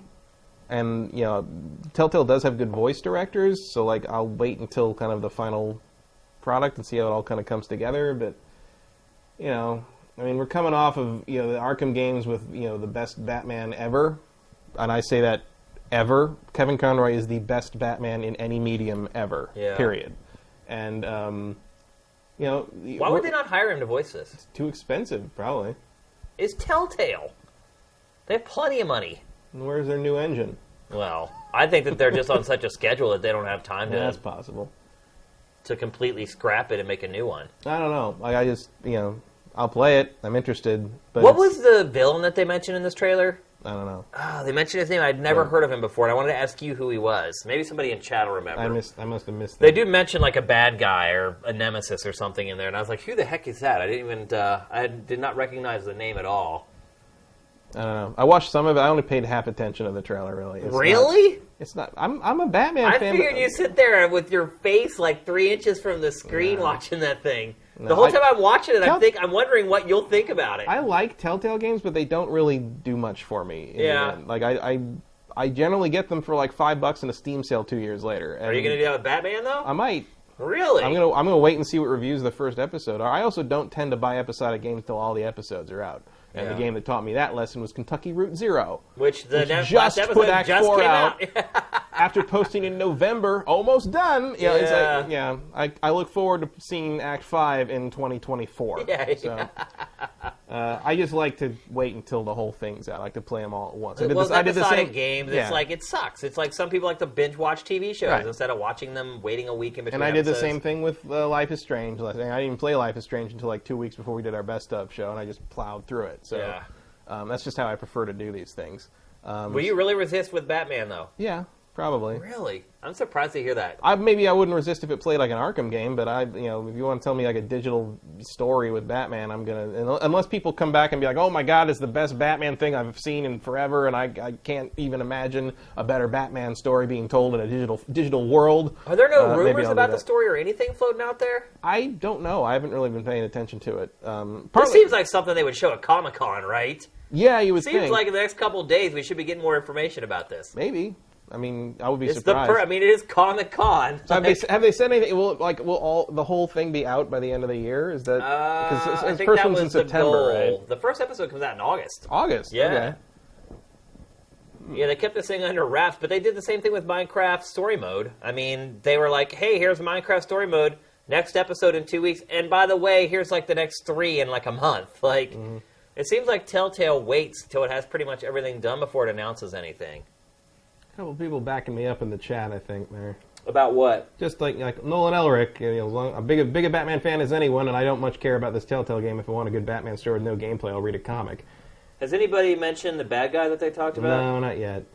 I don't know what the delay is at this point. Yeah, I don't see anyone mentioning it. Well, I'm not the world's biggest Batman fan. I like Batman as much as any other comic book character. I like the fact that he's just a dude like you and I. Right. I'll say this: if they were using the animated series actors, I would probably be on board already. Really, just from the voice actors? You'll find that the Batman fandom is very loyal to those. That no, I read that. In fact, someone on Sifted, one of the very first comments on this trailer was, "Why aren't they using the voice actors from the animated series?" So, no, you're not alone there. And the answer is because they're too expensive. Really? Yeah, for sure. Especially if you want Hamill. There's no way. Yeah. I mean, they're basic. I mean, we don't even know if there's a Joker in this, though. There's probably a Joker. We don't know for sure. But like Conroy is not cheap. He's at the very least he's one of the upper level scale pay people. Yeah. He is Batman. He can charge whatever he wants for it, and a video game is a hard piece of work to do, and I'm sure he charges. More probably. And it's probably much for Telltale isn't hurting for money, obviously, but Telltale also doesn't want to blow the bank on their voice actors. They can probably find a guy who can do a decent Kevin Conroy-esque Batman for... Did they, though? You hear him in here. Really. Yeah, that's what I'm saying. They didn't. There are DC animated movies with Batman that don't want to pay for Kevin Conroy to come in. They get celebrity stand-ins, basically. Right. And sometimes that's good, sometimes it's bad. And you've got The Killing Joke coming out next week in theaters, and then beginning of August on home video, which has Conroy and Hamill as the Batman and Joker, probably for the last time. Hamill's been saying he's going to retire forever, but I think he couldn't resist this one because this is his favorite Batman story, favorite Joker story. And then we'll see what happens after that, but it's really going to have to do the Joker once he quits. Troy Baker does a really good Joker. Does he? Well, yeah, he did it in Arkham Origins. Oh, that's right. I forgot about that. Yeah, I mean, you can tell it's him and not Hamill. Yeah. Hamill has a certain je ne sais quoi, shall we say? Joker ne sais quoi. But Troy Baker is a fine Joker. I mean, it's certainly better than a lot of other attempts they've made. Yeah. So not to put Troy Baker in everything ever, but look, the man's talented. But yeah, and I feel like there's a contingent of Batman fans, and I am probably one of them. That if you're doing any kind of video game or animated thing with Batman, and you're not using the animated series cast, you're already relegated to the B tier at best. Is there any word on who's writing the script for this? I don't know. Probably, but I don't know who's writing. I mean, one thing I would say about almost all Telltale games is they're pretty well written. Yeah. Voice acting can be up and down, kind of all over the place, but the script itself, it's really hard to kind of complain with the script that's written for it. So I don't even know if I would be too upset if people from Telltale are writing the script for this. I mean, I would assume that they wouldn't just jump in without doing research, and I'm sure they have to work with DC to make sure they're not straying outside of canon and things like that, but I trust Telltale. If there's one thing I trust Telltale to do, it's write a script. I don't necessarily trust their gameplay all that much, because they never really have any. I mean, that's the other part of it, too. Do you want to play a Batman game where you just walk around and talk to people? Not especially. I mean, or do weird little quick time things. Or I just don't. I don't know how you're going to make me feel like Batman in this game. Right. Especially if you're not using the most iconic voice actor to represent him. Like, I don't know. We'll see. We don't have long to wait. Obviously, the game's coming out in 3 weeks, 4 weeks. Apparently, this is Troy Baker doing Batman. Oh, really? Because he does Batman in the Lego games. But he did the Joker in Arkham Origins, so I guess Major Skittles is saying that this is Troy Baker as Batman in this. What? That surprises me. I would not. He doesn't sound as good as he usually does. That guy just gets work. Well, he's really good. He just works like. He's really good. He's really professional, and he's dependable. So. I am starting to get sick though of the same voice actors in everything. Somewhat, but you didn't know that was him, did you? I didn't know that was him, but I did know that there's a character in here played by Sully from Uncharted. Right. I know it's him right away. It's so incestuous, the voice work world. There's lots of great voice actors out there. I know some of them. Some of it comes down to agencies. If you're using a particular agency, you're going to get the particular group. See, now I'm wondering if is the Joker in this game also voiced by Troy Baker? Yeah, he was talking to himself. It's happened before. Really? Oh, plenty of times. Which game did he talk to himself? Not that, but other voice actors have done that. I mean, I thought you were talking about him specifically. No, I don't. At least not to my knowledge. But I mean, there might be sometime when that happened. But But with these games, it is weird because you have to kind of shift your focus away from things you normally covet in games, like gameplay, graphics, controls, I mean, I level design. Here. I don't think this game looks very good. I mean, this goes back to my whole argument about these games being games because it gets a pass on so much stuff. It's you don't really have to design any levels. The graphics are kind of crap. You don't have to worry about nailing gameplay. It's you just write a script and basically set your cameras and create your environment and off you go. I mean, if you're talking about difficulty in creating video games, this is probably, other than maybe a puzzle video game, the easiest video game to create. You only have to concentrate on a couple elements where most other games have to handle 10 or whatever. Mm-hmm. Even puzzle games, the balancing part of it and the logic and the algorithms are probably harder to work on than something like this, to be honest. So, I mean, maybe that's the good news, is they don't have to worry about all that other stuff. They just have to worry about nailing the story and the voice acting and the Batman. And maybe that'll ultimately make it better for it. I don't know. I hope so, but I don't know. I don't know who's writing this, and maybe we'll find out this week. I know the chat hasn't said anything about who's saying it, who's writing it. Telltale has yet to make a bad series. Even Jurassic Park? I never played Jurassic Park. Jurassic Park wasn't very good. That's before Walking Dead, right? No. Jurassic Park? Jurassic Park was after Walking Dead. Was it? Pretty sure. Or maybe right around the same time. No, I think that was pretty well after. Really? They did Back to the Future as well, right? Yeah, that was pretty good. That was pretty good, but again, it wasn't great. But they did that they had cartoon characters they did before The Walking Dead as well. They did Sam and Max. Sam and Max, yeah. Which is very very true to the material, yeah. I would say. Jurassic Park is the first time they tried to kind of do action-y stuff, and it didn't work too well. That's probably why it wasn't good. So presumably Batman will not be doing that. So that was the main issue there. I mean, it's been the Wolf Among Us was fine. It's Tales fine. from the Borderlands. Tales from the Borderlands was very good. Game of Thrones was good. It's just They're on a pretty good run. Yeah, as far as making these games. I just don't get a big charge out of their stuff for the most part because, like you say, I don't really, if I want to get told a little episodic story, that's cool, but I don't always feel like I played a game. Yeah, or you just read a comic. Yeah, exactly. All right, we got to move on. We are running way over. That we are. Yep. So we're going to talk next about Persona 5. We talked about it on the show before. The big difference this time is that they've actually shown the game being played for extended periods of time. Did a live stream. It's out in 2 months in Japan. Right? Yeah, I mean they're due to do this stuff. Yeah. We will probably start seeing an avalanche of Persona 5 stuff from here on out. And someone was kind enough to translate it. Yep. And we got the first huge chunk of gameplay, the whole entire prologue, the first 20 minutes of the game essentially. Matt, what are your impressions of it?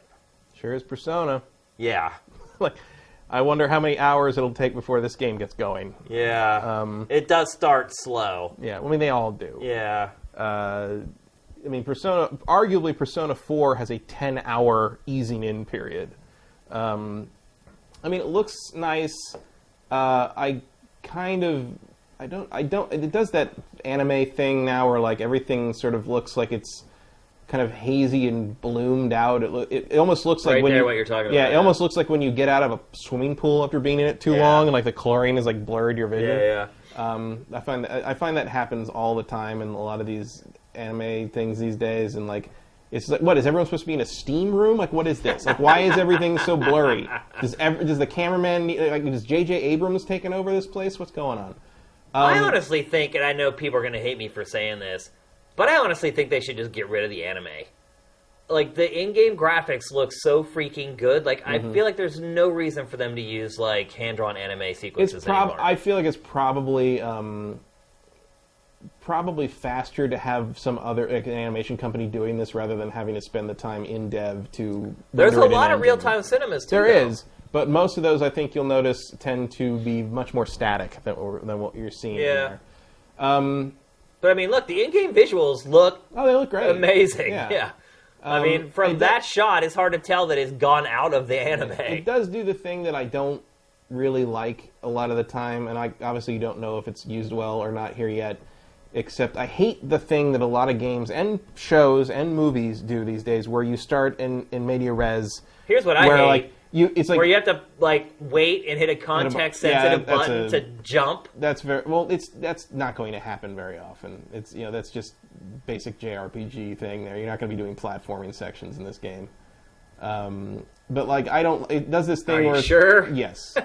I mean, you'll be jumping down a ledge here and there, but it's not like you have to do any time jumping here. This is just, I don't know. It's hard to describe. But I see what they're doing here, and it's like, oh, you're doing like an action sequence, but they can't really do an action sequence. This is so dumb. Look at this. Yeah, well, you can't do like any kind of Twitch skill stuff in this because it's an RPG. But he runs around like normally, like you have free control over him. Like there's no reason you can't add a jump button and let him jump across. Well, because then you could miss the jump, and then it breaks the story. Right. Like my overall impression of this whole demo is the game looks old. And I get it, a lot of people will be really pissed off if they drastically change the game, but it looks a lot like a dinosaur to me, man. Like, it still has turn-based battles. Well, of course it does. Of course it does, because it's supposed to, but that's what I'm saying. Like, when you design games because they're supposed to be a certain way, they're never going to change, they're never going to progress. Like... Well, it's progressing in the sense that I assume the combat systems will be a different take on the material. But again, you better have a good idea for making this series real time if they ever do something like that, because otherwise you'll end up with a situation like what we're getting in Final Fantasy 15. It's not always a positive thing, just change for change's sake. No, you're right. But I mean, from what I can tell from this footage, the combat looks the same. Like you have your persona, you have an item, you have your guard, your gun, and your sword. Well, presumably there will be some new wrinkles to things, but again, you're not buying the 5th game in a series to have it reinvent itself wholly. I don't think people would be very happy if it was a real-time action combat game in which the way you fought things completely changed, and everybody just kind of wants more Persona looking better than it did. Is this also on PS3?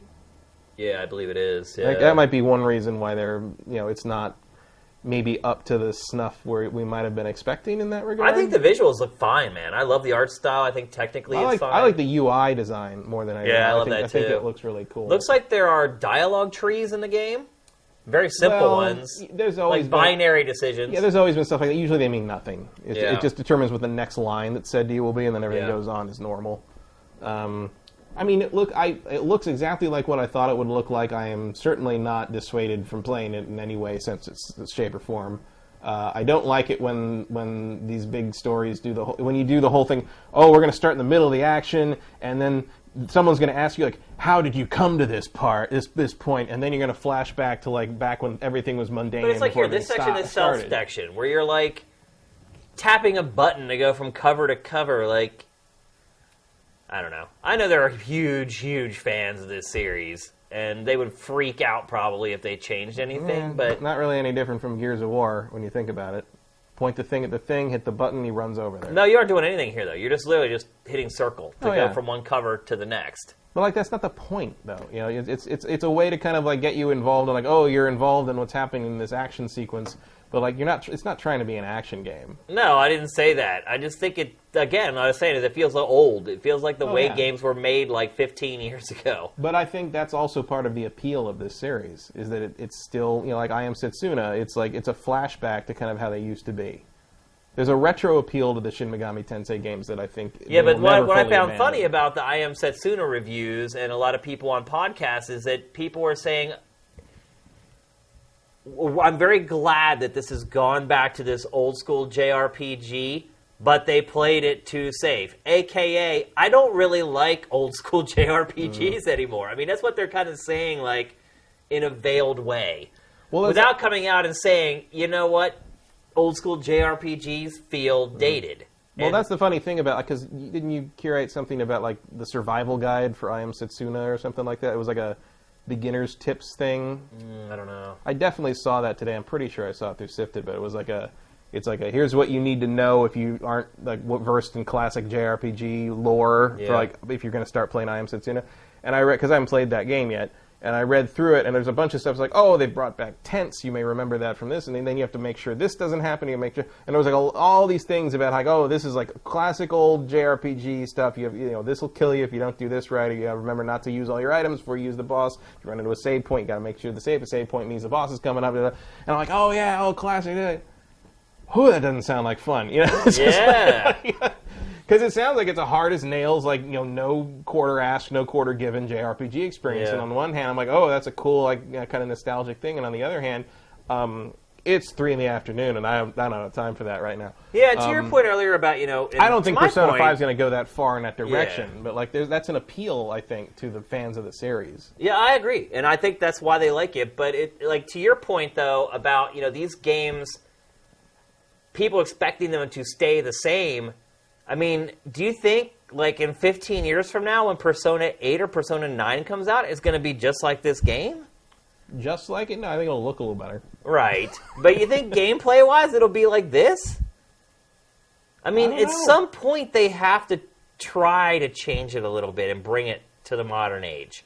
But this is the modern age version of this. Just visually, though. That's all people want. If they enjoy the game, that's all they want. They want a good story. They want good visuals. They want... some tweaks and twists on the battle system, but in general, you want a turn-based RPG that stars all these Persona things in a weird situation that makes you go to school a lot. Which is apparently what... I don't know if school's in this, though. No? It doesn't appear to be. Well, he's young enough to be in school, and clearly after all this interrogation stuff, it flashes back to him just being on the train. Right. And I'm sure at some point they're all kids and they're all in school, and they form like, I don't know, a Rob casino club at the school, and that's how this all starts. I don't know. Yeah.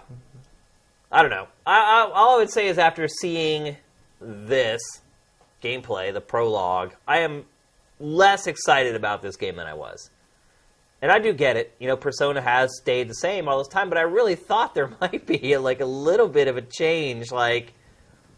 I mean, I look at the aesthetics of this, and I like it a lot. I love the art style and everything, but then I look at, like, I Am Setsuna, and I think I like the look of I Am Setsuna a little more. Yeah, but, like, this is what Persona looks like.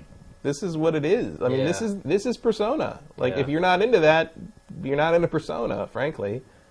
And I don't know, you know, we haven't seen enough of the battle system to know what the differences are in terms of the nitty-gritty. Yeah, what they've shown has been really surface. But that's part of the fun of the game. Is kind of, this is like the last game or the last few games are like, oh, but this is totally different. And the way you handle personas in this regard is totally different. Like mixing this persona with this persona gets you a totally different thing than this. You know, it's a game that you dig into and like mess with the systems and see what you can game out of it, and that's just like that's the appeal of those games. It's just like, you know, they're still making Disgaea games or whatever. Well, that's the appeal of these games to its fans. Right, and that's who they make these things for. Right. Well, not every game has to be a 10 million seller. Like they know who's buying these games. They know, there's tons of people that maybe would enjoy a Persona game but will never buy it because they hate anime on site. You know, yeah. But you're never going to. Someone who has played the prior games, enjoyed them. Obviously, I was over the moon, like a lot of people are. but I would like to enjoy the game more. Like, I like the aesthetic of it. I like the setting. I like the concepts behind the series. Well, what do you want it to be? Like a Kingdom Hearts game? No, I would like it to have some more active gameplay to it instead of like everything. I mean, it's a little bit like Telltale's games. Well, the instant you do that, I think you've alienated the fan base. I mean, let's be honest. It is, even looking at the art style, it looks a lot like a Telltale game. A little bit. And as far as the interaction, other than the turn-based combat, which isn't all that interactive either, like, it's just a 60-hour-long Telltale game with turn-based battles. Yeah, well, turn-based battles matter. Yeah. I mean, look, I spent the first 16 years of my life playing turn-based battles. I do not want to play a platforming sequence in this game. Like, I don't care. I mean, it's pretty silly to make you press the circle button every time to jump across. But just let him run across then. Don't let me do anything. Yeah. Like, I don't know what the logic is on that one. But and it was the same deal with the cover. It's like I said, like, it just feels old. Like, that's the type of stuff people would do in, like, the PS2 era Japanese games. Like, they're like, oh, this looks cool, so let's put it in there. Instead of thinking about the player who's like, I don't want to do this. Like, back in the PS2 era, people were like, that does look cool. Things change. People change. Expectations change. And to me, the series isn't changing at all. And I get it. It's like they're banking on, hey, we have 2 million people who are going to buy this in the U.S. and X number of people who are going to buy it in Japan, and if we do get those people to buy it, then we'll break even or we'll make enough money so we can make another one. But I feel like developers and publishers should be aiming higher than that. Like, I don't know. Maybe I'm crazy. I think if you go beyond that, you're kind of betraying what the series is. Like, you might be able to make a different Shin Megami Tensei game that kind of does what you're talking about. Because there's certainly room, because Persona is a spin-off of the main series to begin with. Yeah. But Persona is kind of the standard, kind of the JRPG, social link, like, focused, it is what it is in terms of, like, focusing on the social link stuff with a turn-based kind of story-driven JRPG experience. And, like, if you want something different from that, like, I think you're going into a different series. I think Persona is going to be what it is. Yeah. Well, I don't think that they're going to hear me and be like, no, I don't think they are either. I'm just saying, like, I played turn-based RPGs until I was like 15 or 16, and at a certain point the industry kind of turned the page and turned the corner, and this series doesn't appear to have done that. So, well, turn-based RPGs have a place still. I feel like that place though is like on a handheld, and that's where they mostly have gone, where you can stop. And, like, you like, the handheld environment is kind of perfect for that. That's why the 3DS is just, like, freaking flooded with them. Well, I think the people who liked Divinity, Original Sin, and the Banner Saga, and all those kinds of things would disagree with that. Because as much as I do enjoy those kind of games on a handheld, like, I also like to see it when they get, like, full-on, like, console-sized budgets and look as good as this. Because they wouldn't look like this on a handheld. No. I mean, maybe it could look sort of... I mean, Persona 4 Golden... looked pretty good on the Vita. Persona 4 Golden looked really good on the Vita, but then I have to play the fucking Vita. So, right, yeah. Like, how about you just let me play it on the console? You know what I noticed is we were watching, like, the last press conference Sony had at Gamescom, and it was so long ago, they were still pimping the Vita. Mm-hmm. That shows you how long it's been since Sony's done one. All right, it's time to move on to our trailer of the week. Get those questions in now. The trailer of the week isn't always going to be a trailer. Sometimes we're going to find really creative stuff that we really like made by people out in the community, and that is the case this week. There were good trailers. We actually ended up running some of them in the show because we were talking about the games that they are attached to. So this video, it's not even really a trailer, is created by a YouTube channel called Pez. And what they've done is they've created a stop animation video using food, insects, and common household items to recreate classic video game franchises. I've probably explained it too much. Let's just watch it.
So our TriCaster operator, Sam, believes that in one of the shots that there may have been marijuana in one of the dump trucks.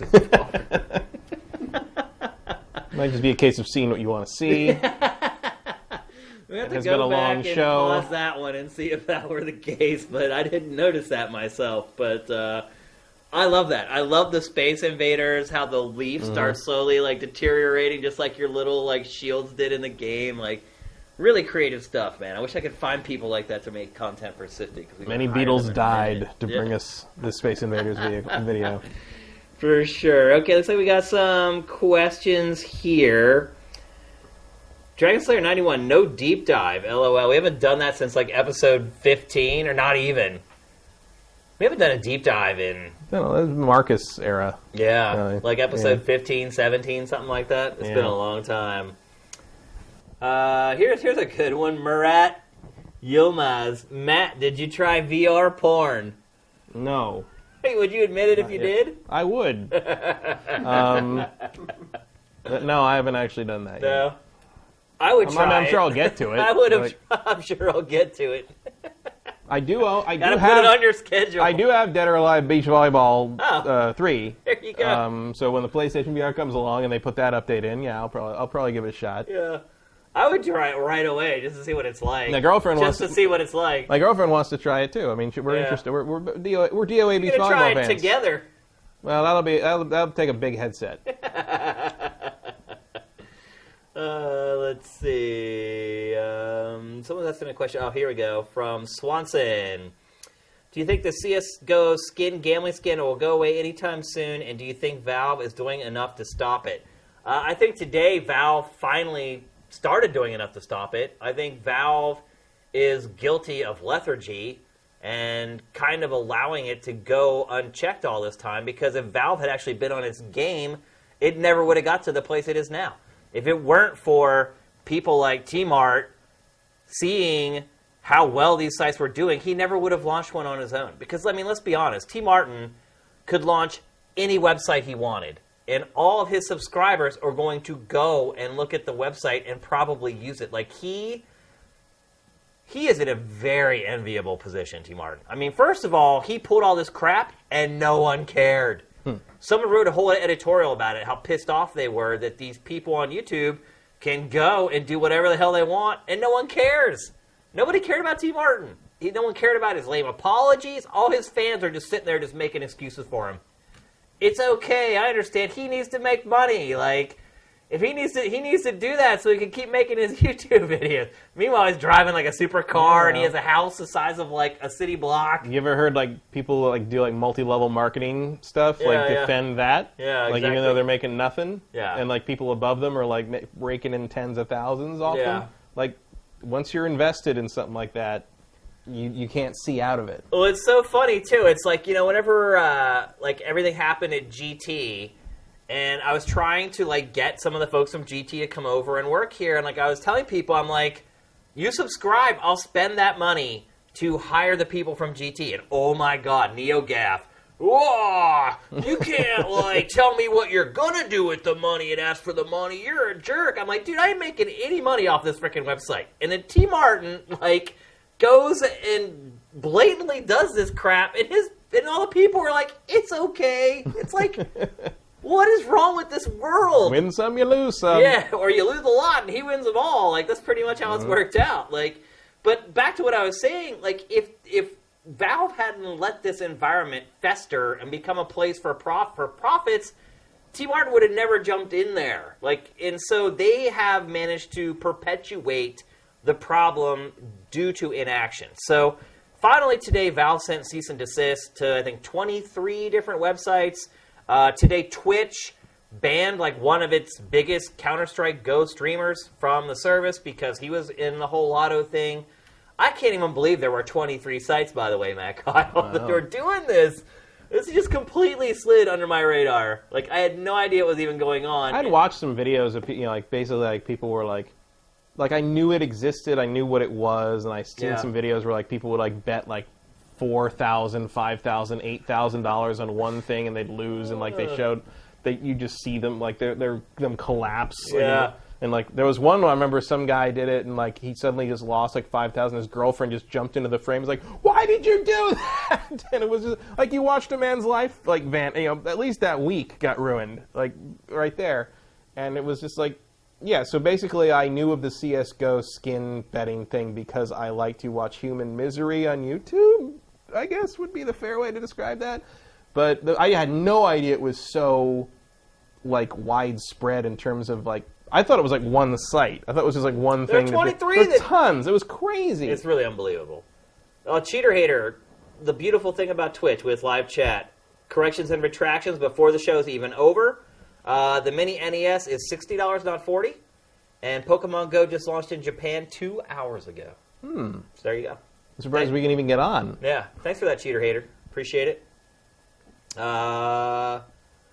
Let's see.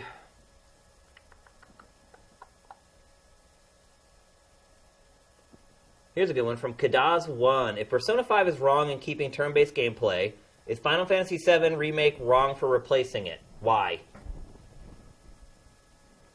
No. Well, how do you answer that? I think we have to wait and see how it's received. Frankly, if the system they replace it with is good, then no. If the system they replace it with doesn't live up to how the people want to remember that game, then yes.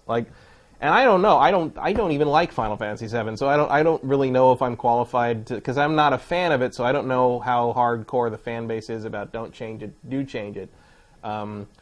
But I feel like if it comes out, and I certainly was not particularly enamored of the Final Fantasy 15 battle system, so I think if that comes out and it feels like that, and I would not be surprised. I'm not saying it will happen, but I wouldn't be surprised if the Final Fantasy VII fan base kind of says hey, I would have enjoyed this better if you just left it alone and made it prettier. I will acquiesce to you a bit in saying that I have not enjoyed Final Fantasy as much with real-time combat as with turn-based combat. Mm-hmm. But I also feel like that's only because it's a deficiency of the games, because they could make good real-time combat. That would make it work. They could do it. But will they? Right.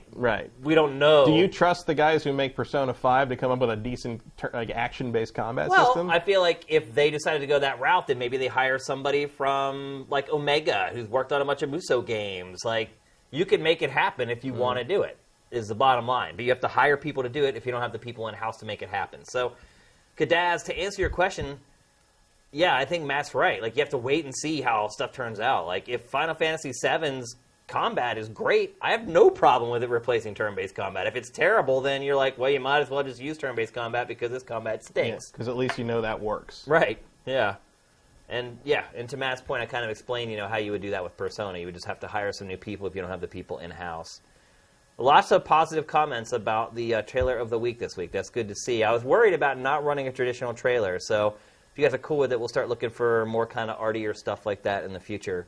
It's also kind of cool to help people discover stuff through GameFace as well. We did curate this to the site, but it may have been way down in your SIF and you never saw it. So, you've got a question? Scorefear asks, why did Nintendo stock go up so high when they have very little to do with Pokemon Go? Well, they own Niantic. That's a good question, though. And they also, if you missed it earlier, I showed everyone the print that you gave me. So they own Niantic, and they own at least something of a controlling interest in Game Freak, or the Pokemon Company or whatever. I think because Nintendo is the Pokemon People. I think people... people know that Nintendo is basically the overlord of that property. Its stock went up because people don't realize that Nintendo's not the one making all the money on Pokemon Go.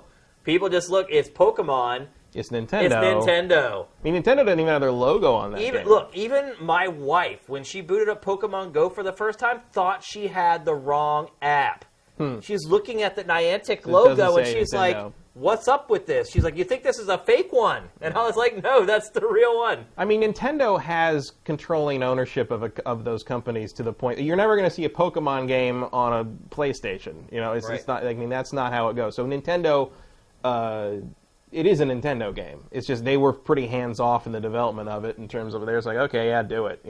I don't think this was micromanaged by, I mean, apparently Iwata did have some input in the original concept and what it should be and how it should function. Yeah. But it's not like he was hands-on day in, day out. I think it's fine to give Nintendo credit for that to some degree. The stock price is probably just because that's what people associate Pokemon with, and people assume that is going to be a boost to Nintendo somehow. Really, the stock that should have gone up is Apple's. You're right. Maybe it did. It did, actually, for a couple of days. I own Apple stock. It was one of the worst decisions I ever made in my life. I'm the only person in the world who regrets buying Apple stock. When did you buy it? I bought it when it was at 116 after it had come down from like 140.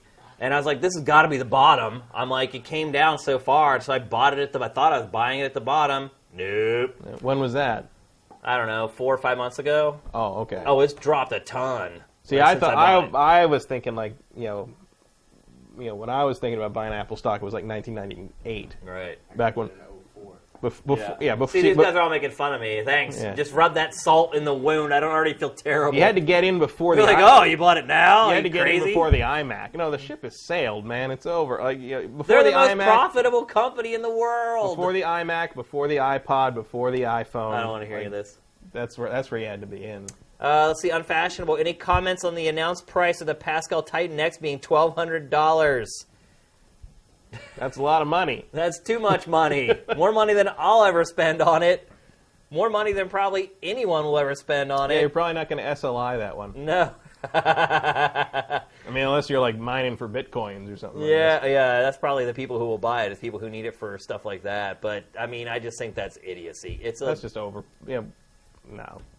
Why? Yeah, why? Like, you could probably buy 2 cards that come to like $800 and get better performance out of it anyway, and SLI them together.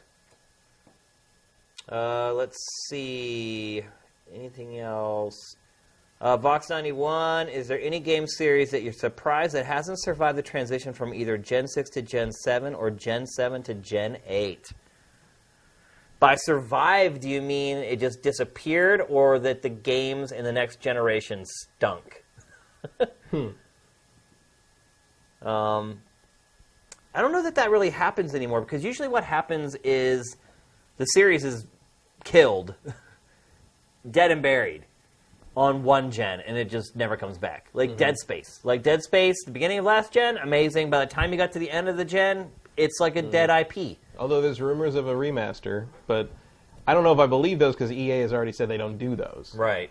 I mean, look, that may be one of those series, like, 10 years from now, they revive it when people are like, I used to like that game, and they're going to be a Mirror's Edge 2, I rule out nothing from right. EA being willing to bring back a series that they feel needs another shot. I mean, Dead Space was amazing. Dead Space 2 was pretty damn good, and Dead Space 3 just completely jumped the shark. Like, giving it to another developer with a huge mistake. Like, I wouldn't mind seeing them take another shot at Lost Planet. There's another one. That's another series. It was like Last Generation, and that's that. Yeah. Part of that was because Last Generation lasted so long. Yeah. And you were able to get through 3 installments of a game series by the end of it. So I mean, honestly, there are a ton of franchises. There are tons. Like, there are tons of franchises from the PlayStation 2, GameCube, and Xbox era that never made it to the 360 PS3 era. And there's tons of games from last generation that are not going to come to this one. And I think a big part of that is that just there are nowhere near as many games being released. True. Like, the risk of... They're so risk-averse. Although I think there's some... Look, with PlayStation VR coming in, bring back Colony Wars, you jerks. Like, come on. Like, no-brainer. You need a space shooter. That's my pick for the saddest one-generation wonder. What? The Colony Wars. Colony Wars got 3 games on the PlayStation 1 and then vanished forever. Part of that was because Psygnosis stopped being Psygnosis, but like, I missed that. You know what I would also like to play in VR? Wipeout. How about a Wipeout VR? How would we do that? Here's one, Nolan Elric. Shane, did you have the 2600 adapter for your ColecoVision? I'm assuming that was an adapter that let you play Atari 2600 games on it, but I had like 5 Atari 2600s. I had like the real one from Atari. I don't know if you remember or not, Matt, but there was like other companies started making knockoffs of the maybe even before your time. But other companies like Sears started making knockoffs of the 2600. Yeah, I remember that. Where they like put like wood paneling in a different place, but like, and for whatever reason, I ended up with like several of them. I think friends maybe brought them over. Like, I don't know. Never wanted them back. Yeah, pretty much. Yeah. But yeah, I never had that adapter, but I had separate Atari 2600s and ColecoVisions. I have my Intellivision still in its box. Swanson, damn, man. That's impressive. Mine, like, I don't have any of the slip pads for the controllers anymore, like those little overlays that you'd slide in over the number pad. I don't have any of that stuff anymore. And, like, one of the discs on one of my controllers is busted and doesn't work. Like, I should probably just try to find a new one somewhere. But it's not like I'd have time to play it ever. Maybe I'm going to retirement home someday. Matt needs to make his own brand of gamer drinks. Nah. Okay, I think that's it. Here's one last one. It would be no game fuel, that's for sure. Here's one last one. Geno Mike 1. Any predictions on release date for Red Dead 3? Any thoughts on the rumor that it was close to Sony E3 press conference but was removed because of the Orlando shooting? I do not believe the Orlando shooting thing at all. No, I don't think There were so many guns being shot at E3 in every press conference. I don't think that's true at all. My only concern, I think the only thing that would have been affected, really, in terms of what they were showing was when I remember thinking, like, I wonder if because of the city it takes place in terms of, like, the focus on, like, kind of the youth culture, I was wondering, like, if the Watch Dogs 2 demo has a shootout in a nightclub, they're going to have to change that. Yeah. But apparently it didn't, because the entire Watch Dogs 2 demo was standing outside of a window watching a very slow drone drive to a startup. Yeah, you're right. So, no worries. Yeah, I don't have to worry about the club scene in Red Dead 3 apparently either. Not. That's Cowboy Disco. But I think, no, I don't think that. And if it had been, like, we would have seen it by now. Like, they would have gotten around. But hell, Rockstar. I don't think Rockstar cares. It doesn't care. What happens in the rest of the world. It's printing money off Grand Theft Auto 5 still. Printing money. So, like, when will we see Red Dead 3? Next year. Next year? Never? Maybe, I think next year. You know, the fact that they actually did the backwards compatibility on the Xbox One, which I have been playing, by the way, and it's great. It is great. So I saw, what was it? Polygon did that story on the guy who did the voice and the motion capture for Marston. I don't know. Yeah, Polygon did it. I can't remember the guy who wrote it, but he did a whole thing because the guy did that role and then vanished. And it turned out he's like from like the Midwest somewhere, and like basically like that was the role he got. He'd been trying to be an actor for years, and finally he just went home, and has never done anything else again. And now he has like a kid and like a family and all this, and it's like, and he's like, yeah, I'm just not cut out for LA life. Like, you know, people kept lying to me, and I believed it because I was raised to believe people were honest and da da da da da. I'm like, yeah, I know what you mean. Yeah, I think there are a lot of people who fall into that category here in LA. And the sad thing was kind of like, dude, I think like you kind of fit in with us. Like, yeah, like, well, come out, bro. I don't hang out with like weirdo LA types like you would think of. Like, it's like we're all pretty honest people. I'd like. I think what you find though, the longer you live here, is that people that you didn't think were LA weirdo types, they are. Yeah, yeah. But I think when push comes to shove. Oh, every once in a while, yeah. And the rubber hits the road. But I think we've done a decent job of weeding that out. Yeah, for the most part. It's disappointing sometimes when you find out. I mean, I understand what he's saying, but it's like, dude was great. Dude took a character. That character, if you, especially like having read that article and then starting a new game of Red Dead Redemption, like you play that and you're like, and I'm like, this character could have been the cheesiest, corniest, like unlikable weirdo guy, but he made that guy so genuine, and it just like he has that easy sort of, because he's from like a small town, right. And he just like made Marston just work. Like he's so good. I would hire him for my game if I was making a game. I would even consider flying him out from wherever the hell he's living now. But look up the Polygon article on the guy who did the voice and the motion capture for John Marston. It's really fascinating. You don't see it very often. Ben Hill. Shane is a weird LA type. Thanks, man.